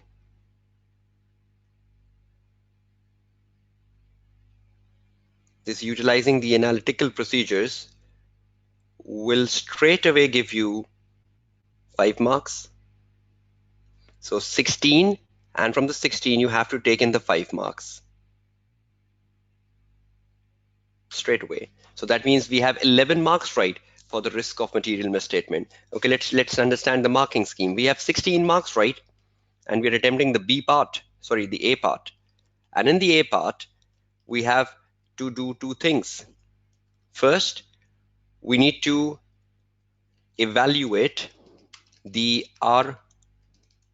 ROMM, and we need to utilize the analytical procedures. Now, how would we take marks? 16 for utilizing the analytical procedures. We straight away take 5, and the remaining 11 goes to evaluating the risk of material misstatements. Now we know some of the risk of material misstatements can have 3 MTR, and some of the links, some of the risk can have 2 marks. You know, evaluate the risk of material misstatement, right? The one with MTR will give you 3 marks, and the one without MTR will give you 2 marks. Now that's clear from the previous question we did, right? Now comes utilizing the analytical procedures. Now that means 1 mark per ratio with comparative, including 1 mark per ratio with comparative included in your analytical review. That is very, very important statement. 1 mark per ratio. In the previous exams in 2017-16, the examiner has a very different focus to analytical procedures. Examiner used to say 1 mark per ratio with comparative calculated. You calculate a ratio with comparative and you get 1 mark. But now the examiner has changed the scenario and the examiner says 1 mark per ratio with comparative, calculated and included in your analytical review. So both together, calculated and included in your analytical review, means has been included in your commentary. So if you do a commentary with calculation, you will get 1 mark. So see how would you format these 5 marks? How would you show the 5 ratios? And under the 5 ratios, how would you be showing the analytical review to take the 5 marks? Yes, exactly, Karan. That's perfectly right understanding. Okay, let's go down with the format, the structure of the answer, the structure of June 17 question number 1. Again, we need to write this answer down with a briefing note. So we'll start that quickly. Briefing note, then go down with from, uh, the next from, and over here we have the subject. So from subject, right? So we'll write from subject. And we have to do how many things here? 3, A, B, C. In A, risk, in B, additional information, and in C, procedures. So let's quickly sum up that. From subject, and then we need to write the introduction,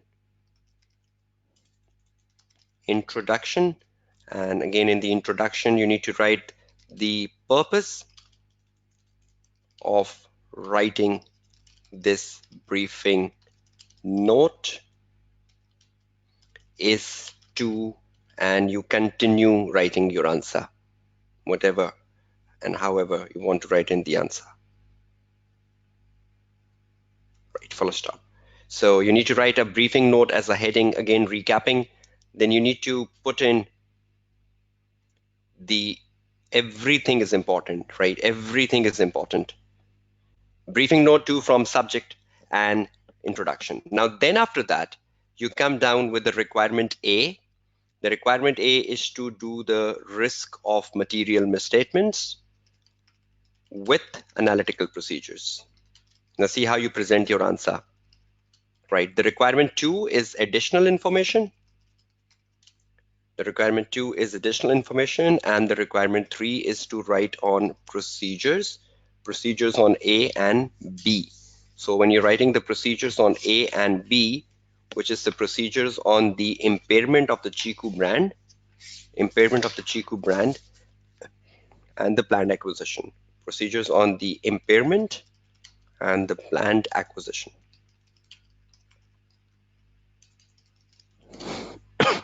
Now that's how you're going down, right? And then towards the end, you write in a conclusion. So that's the structure. Now the something which I need to show you is not the risk of material misstatement. Something I want to show you is the analytical procedures in scoring the 5 marks. Now, first of all, when you start writing the A answer, you will make a table, right? Like this. I need to have 2 columns, the ratio, and the 2 columns with their numbers, 5, like this. And I just insert another row below. Okay, now in this column, I'll write the ratios. And in this column, I have 2 years, right? The 2 years for which the ratios have to be put in 2017 and 2016. So I need the ratios for 2017 and comparative 2016. Now, you can see the data, you can see the financial data given in the question, which you need to utilize and determine the ratios. right? I can just show you that. You can see a lot of financial information has been given. You can see the balance sheet coming on the page 2, and the balance sheet after that you can see the income statement. So you have a lot of information to make up the 5 ratios. Let's see how to go down with it. Now I'll be utilizing the first ratio, being the operating margin, number 1. I'll be working on the interest cover. I'll be working on the effective tax rate. I'll be working on the current ratio, and I'll be working on the gearing. You can choose any 5 ratios on which you know there is potential, because you will be reading the case first, right? I'm not reading it. I'm just directly showing you the way of attempting it, right? But when you read the case, you will be in a better position that which ratios you will be putting in, because the case will guide you on which ratios you can do a proper commenting. Now I choose these 5 ratios, and I'll tell you how you go down writing in the 5 marks answer. Now you write the operating margin, whatever that is. You calculate the operating profit margin. That's basically 15.9% in 2017, and it's basically 19% in 2016. Then the interest cover is 5 times in 2017, and the interest cover is 5.3 times in 2016. Yes, we use the projected figures, right, Karan? The current year is projected because we are at the stage of planning, right? So we take the 2017 projected and 2016 actual. Effective tax rate. The effective tax rate is 10.7% in 2017, and the effective tax rate is 10% in 2016. The current ratio is 7.5 is to 1 in 2017, but the current ratio was 4.3 is to 1 in 2016. No need to show the workings, right? See exactly the way I'm doing, And the gearing is 30.4%, and thereafter the gearing is 26.6%. Now, when you make this table,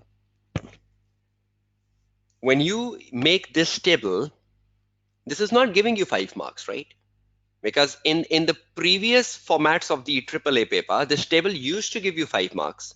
But now the examiner says you will not get the 5 marks till the time you calculate the ratios. You calculate the ratios, which we have done. But along with the calculation, you have to include in your analytical review. We still have to do this.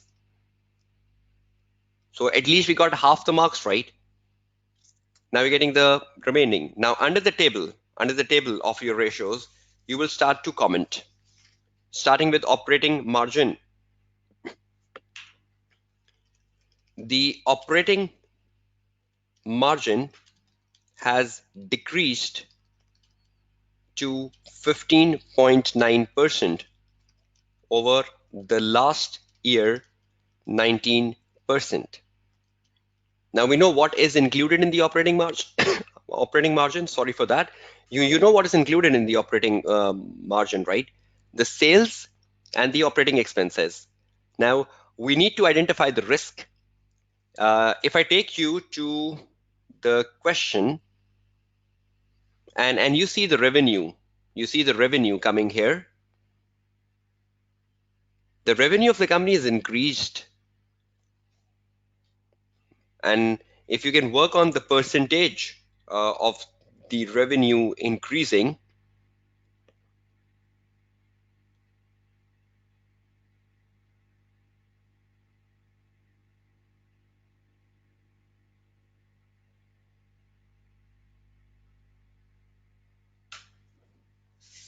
right? Can anyone find down the increase in the revenue from the last year?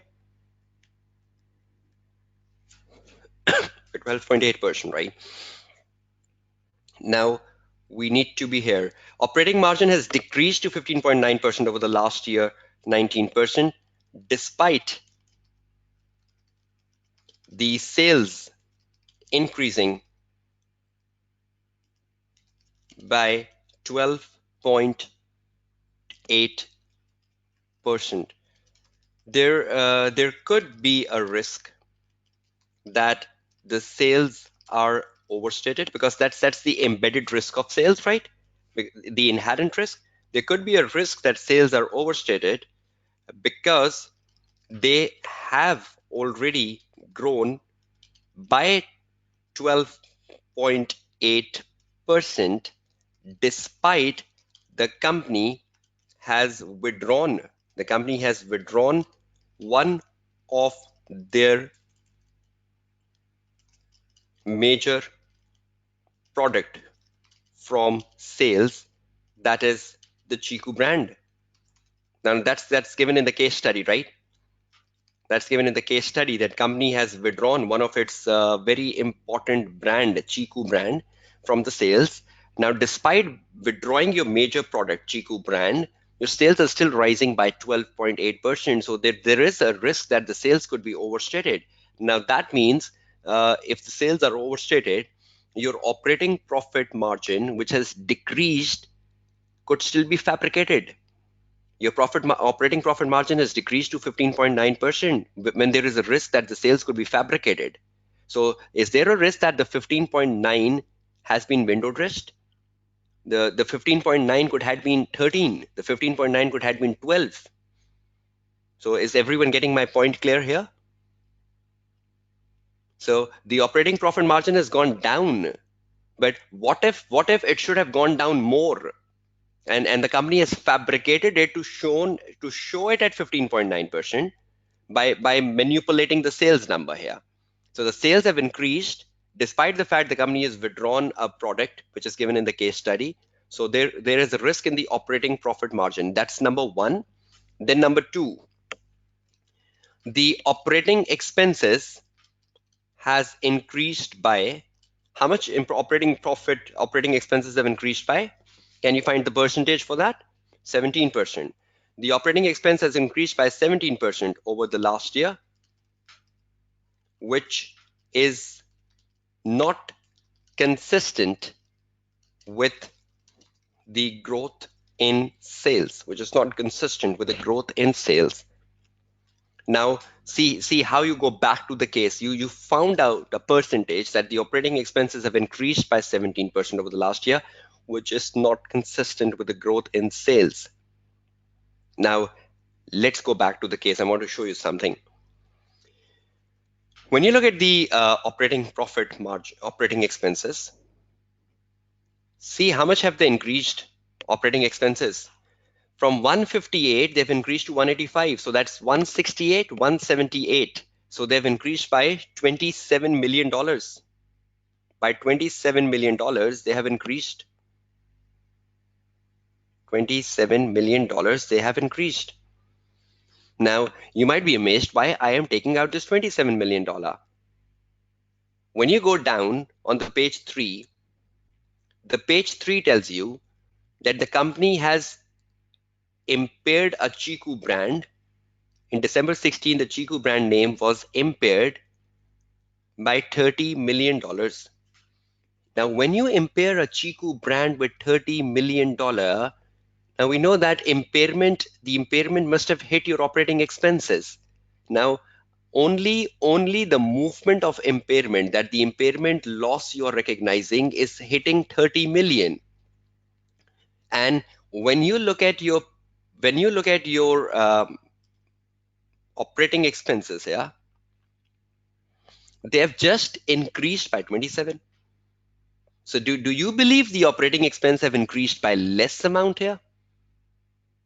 Should there had been a more increase in operating expense, because only the impairment part is 30 million. Only the impairment part is 30 million.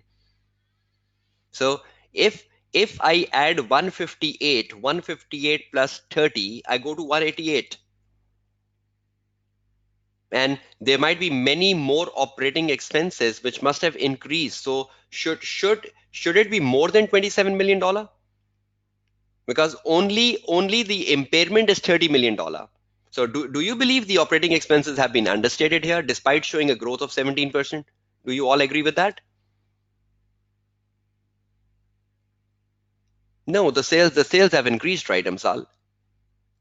We need to be skeptical, right? We need to think negative.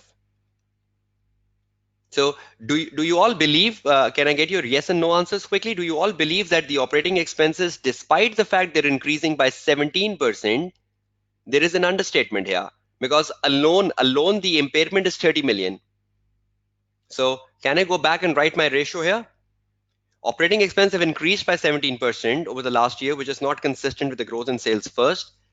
Moreover, it seems that operating expenses are understated.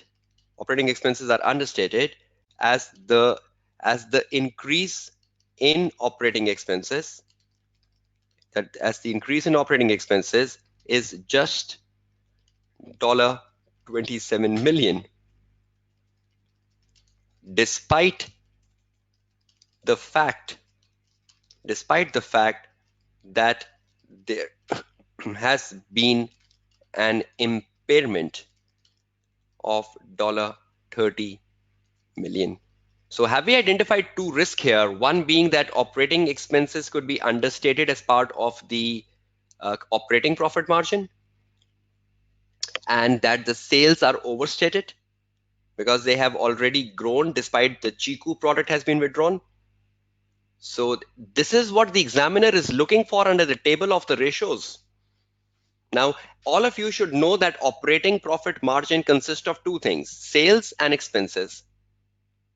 So you can comment on sales when you're commenting on the operating profit margin, and you can comment on the operating expenses, and see, you are showing a better impression to examiner. So every comment you do under the table of ratio, you're scoring 1 mark. So the first one help us to get 1 mark. The second one help us to get another 1 mark. So we got 2 marks now because we converted the operating profit margin into risk. Okay, let's do the third risk. Number 3, interest cover. The interest cover has remained 5 times. Last time it was 5.3 times. So we need to work on the interest cover.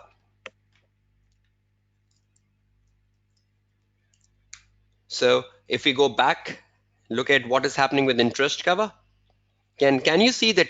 Can you see the finance cost of the company is static at 7? Can you see there is a static finance cost of $7 million?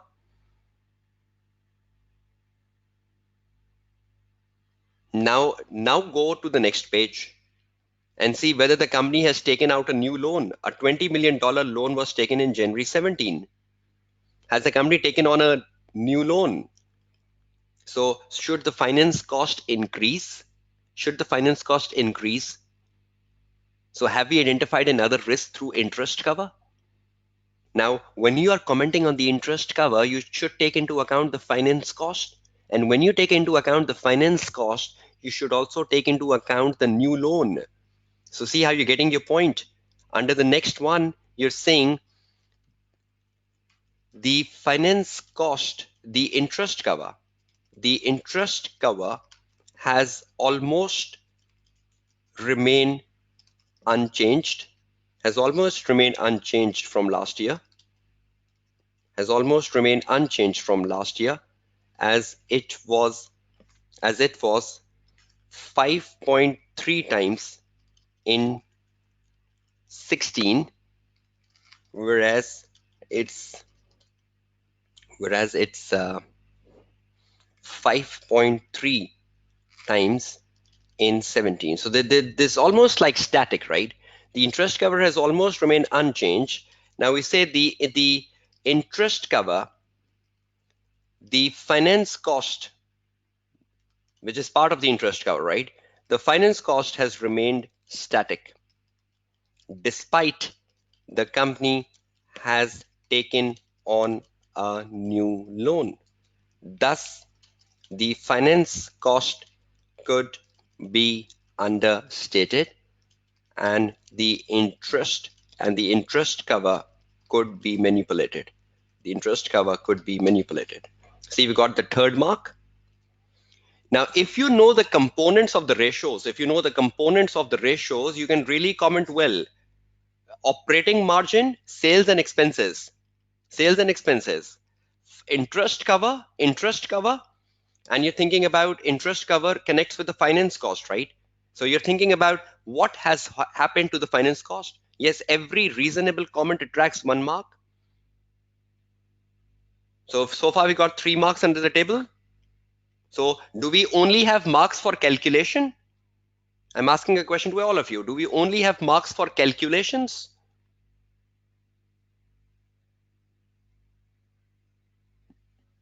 No. We have marks for calculation plus the commentary. And can you understand the commentary, how I am doing the commentary? Are you picking the sense of commentary? But please keep this commentary minimal because you're just scoring 1 mark. For 1 mark, you cannot write much. Keep it down. Keep it down.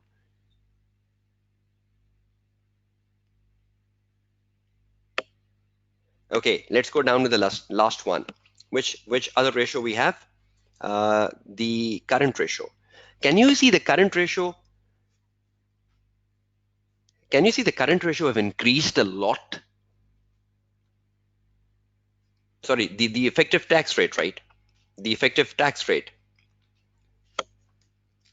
The effective tax rate has marginally increased. From 10% to 10.7%. Now, when you look at the tax rate and you go back and you see the tax coming here, can you see the tax expense remaining the same? Is that another strange thing? You must have divided the tax expense with the profit before tax, right?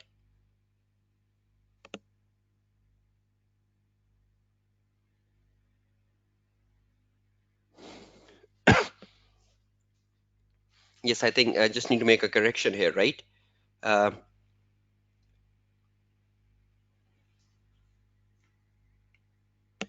okay, the effective tax rate, right? The effective tax rate has marginally increased from 10 to 10.7%, right? And can you see the can you see the tax expense coming as the static number? Amsal, you must have divided the 3 with 30 and 3 with 28 to get the effective tax rate. So is it strange that the tax expense is the same in both years? Now, can we think about that the tax expense could be understated? The tax expense could be understated. Now, if you want an amazing result to that the tax expense is understated, go and see this. Can you see the deferred tax here? Can you see the deferred tax increasing from 2 to 10? Can you see the deferred tax increasing from 2 to 10?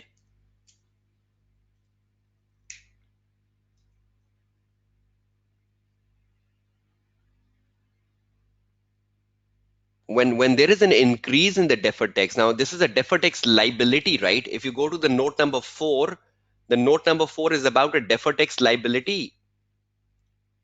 Now the deferred tax liability has increased from $2 million to $8 million. See this note number 4 in front of your screen. The deferred tax liability has increased from $2 million to $10 million.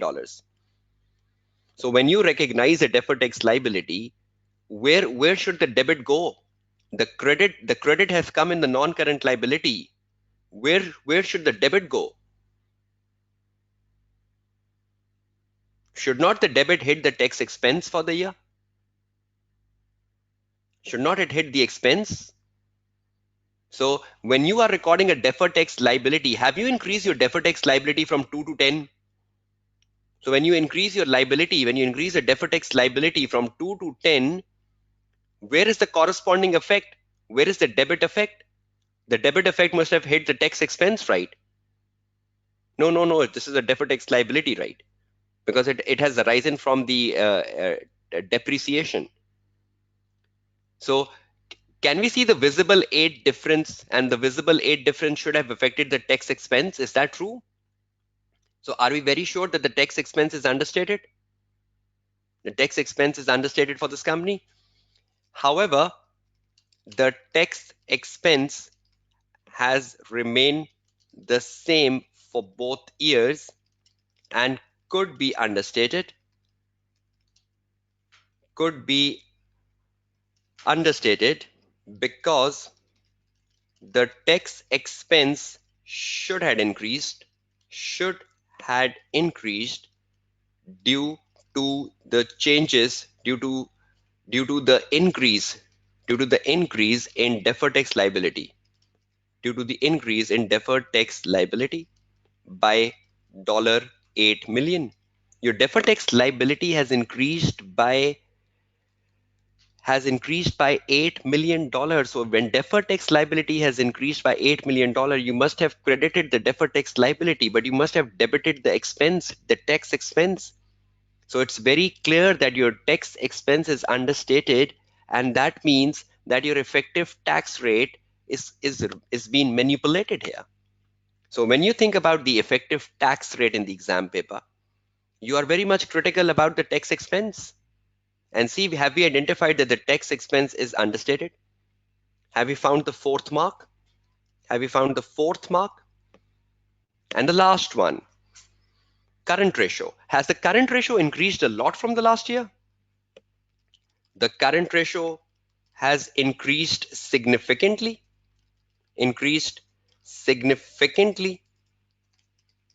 from the last year.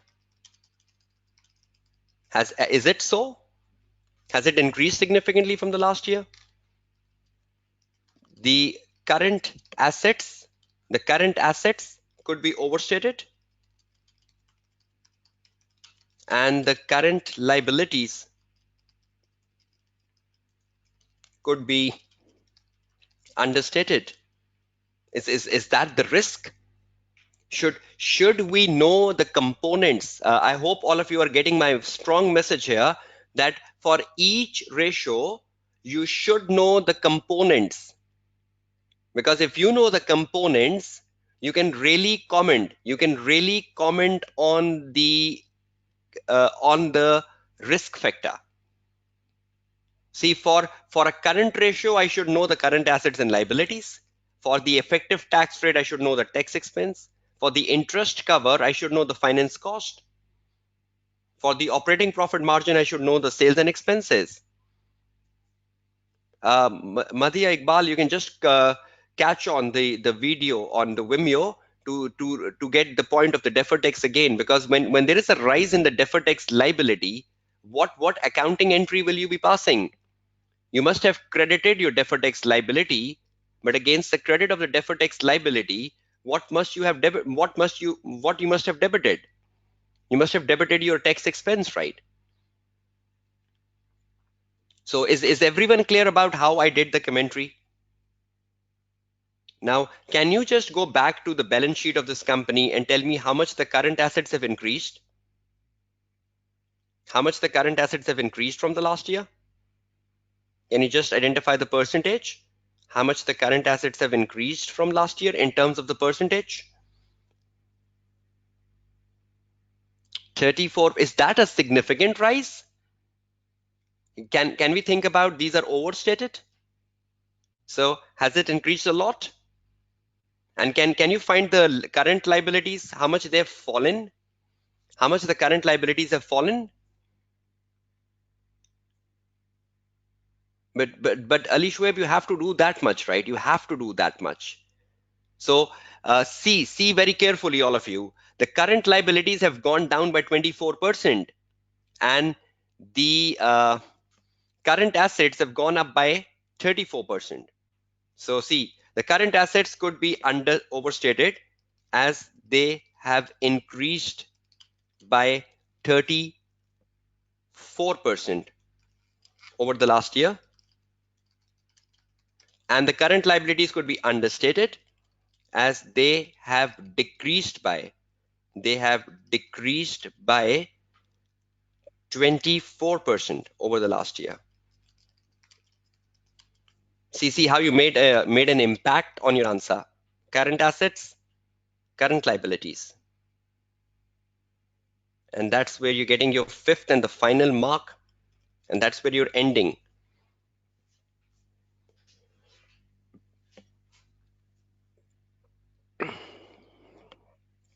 So has everyone got how to make the table here? See, I made a table of 5 ratios, but interestingly, from operating margin, I got 2 marks. I got 1 mark from interest cover. I got 1 mark from effective tax rate. I got 1 mark from current ratio.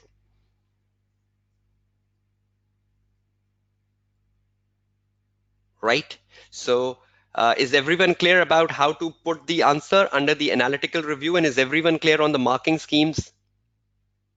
Is everyone clear on the marking scheme of the table? Can you see the table in front of your screen followed by the commentary? Very clear commentary under 5 paragraphs. Now, where you end with that, you've already taken your 5 marks. Now you can start to read the case and you can start to find the MTR or the TR. And you read a case as you read it normally, right? Now, can you see these balance sheet here on the screen? And can you see the note number 1 and the note number 2 coming in the balance sheet? And can you see the note number 3 and the note number 4 coming in the balance sheet? Now, if I'm a clever student, can I see the values assigned to 3, 4, 1, 2, 3, 4? Can you see the values assigned to 1, 2, 3, 4 in the balance sheet? And with every 1, 2, 3, 4, with every 1, 2, 3, 4, that is a note number. I would have an accounting treatment. I would have an accounting treatment and I would have a risk. So if you're a clever student, you can convert the 1, 2, 3, 4 into MTR because every 1, 2, 3, 4 has a number. Every 1, 2, 3, 4 has an accounting treatment and every 1, 2, 3, 4 has a risk. So if you just work on the note numbers, if you just work on 4 notes given, each note can give you 3 marks because each note has an MTR, so is equal to 12 marks. How many marks we had to gain from the risk of material misstatement in this question after deducting the 5 marks? After deducting the 5 marks, how many marks we need to gain? 11.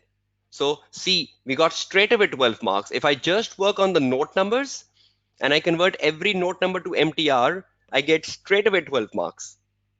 And with that, I have my 5 marks here. So see, can you see the marking scheme again in front of your screen? So is everyone clear on utilizing the analytical procedures and how to go down with the commentary on utilizing the analytical procedures if that comes in the March 19 exams? And is everyone clear on the marking scheme of 3, when to use the 3 marking scheme? When you will get the 3 marks? Is everyone clear on that? And is everyone clear on when will you get the 2 marks? When you don't have an M. Or when you have a very journal statement like the company is listed, this is the first year audit. Right? The answers have been shared with you. Just try going over the answers. And have you got a real structure of the briefing note? To, from, subject, introduction. Under that you write your A, then after the A you write your B, then you write your C, and then you give down a conclusion. So is everyone clear on the content of the day 1? The day 1 content was to focus on the risk of material misstatement and the audit risk, and you should be clear on both of them, right? That when you're attempting an audit risk question, you have to do the risk of material misstatement as well as the detection risk. And when you are doing a risk of material misstatement question, you will only focus on risk of material misstatement. Right now, obviously on the WhatsApp group, which has been structured, and I'll be adding most of you to the WhatsApp group in the next 24 hours. I'll be sharing this Word file, which I used on the day 1. So you can utilize this file and keep a source of this file so that you know the marking schemes and everything. And I'll be sharing with you the accounting standard summaries because that's like a very favorite request of the students. So I'll keep sharing some very important documents with students over the next 4 days. So stay tuned to the WhatsApp group as well, right? Okay, just a final recap of the day. We had today the first day of this practice to pass webinar. Okay, just want to scroll down that we have an effective understanding today, right?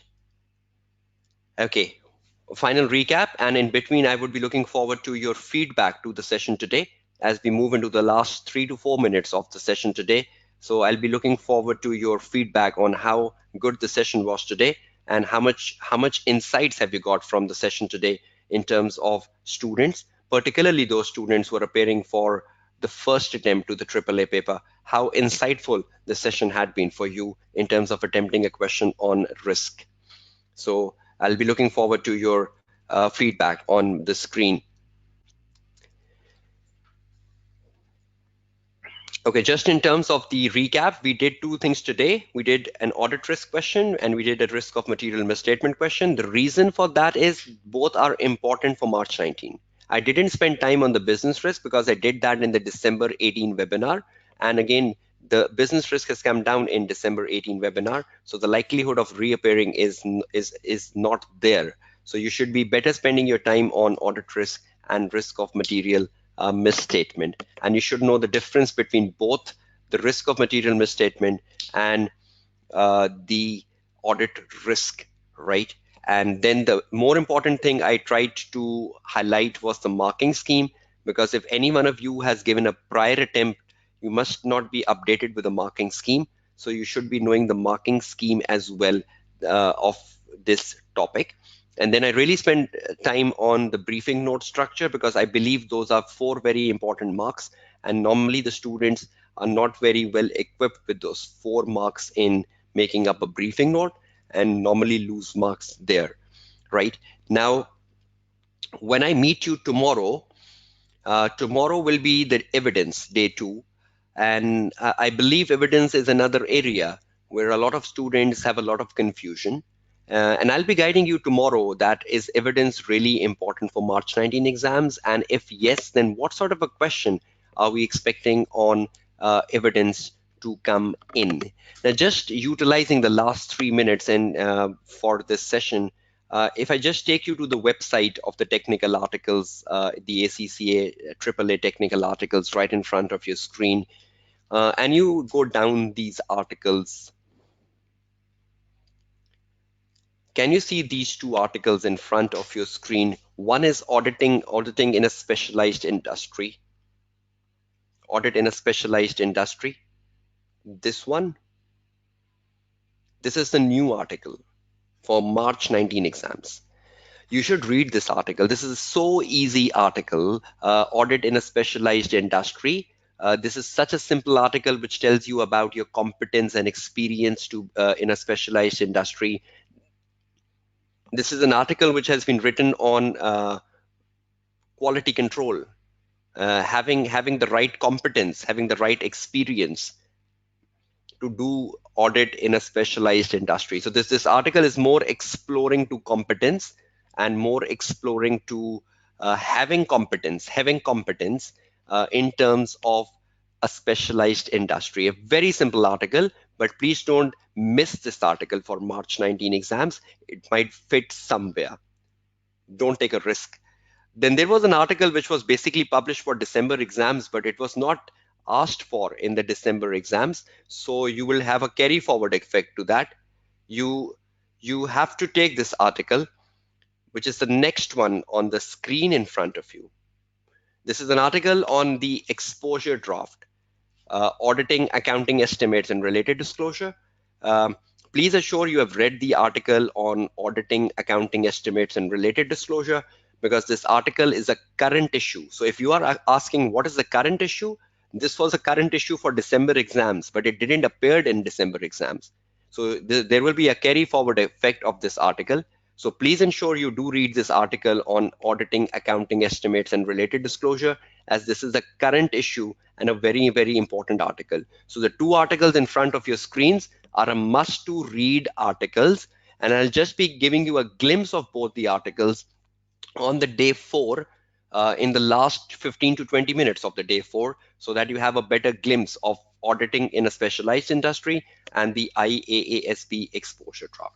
Okay, it's time to say you goodbye for the day 1, and I hope you had a good session today and you will be implementing what you learned today on day 1, and I will be seeing your enthusiastic response on the day 2 tomorrow, when we look forward to do evidence, yet in a very important topic, right? So whatever you have learned from the day today, please ensure you implement that. You don't have much time, right? You just have 3 weeks before your exams in March. So go down, sit down, have a proper study plan, and utilize your time very effectively.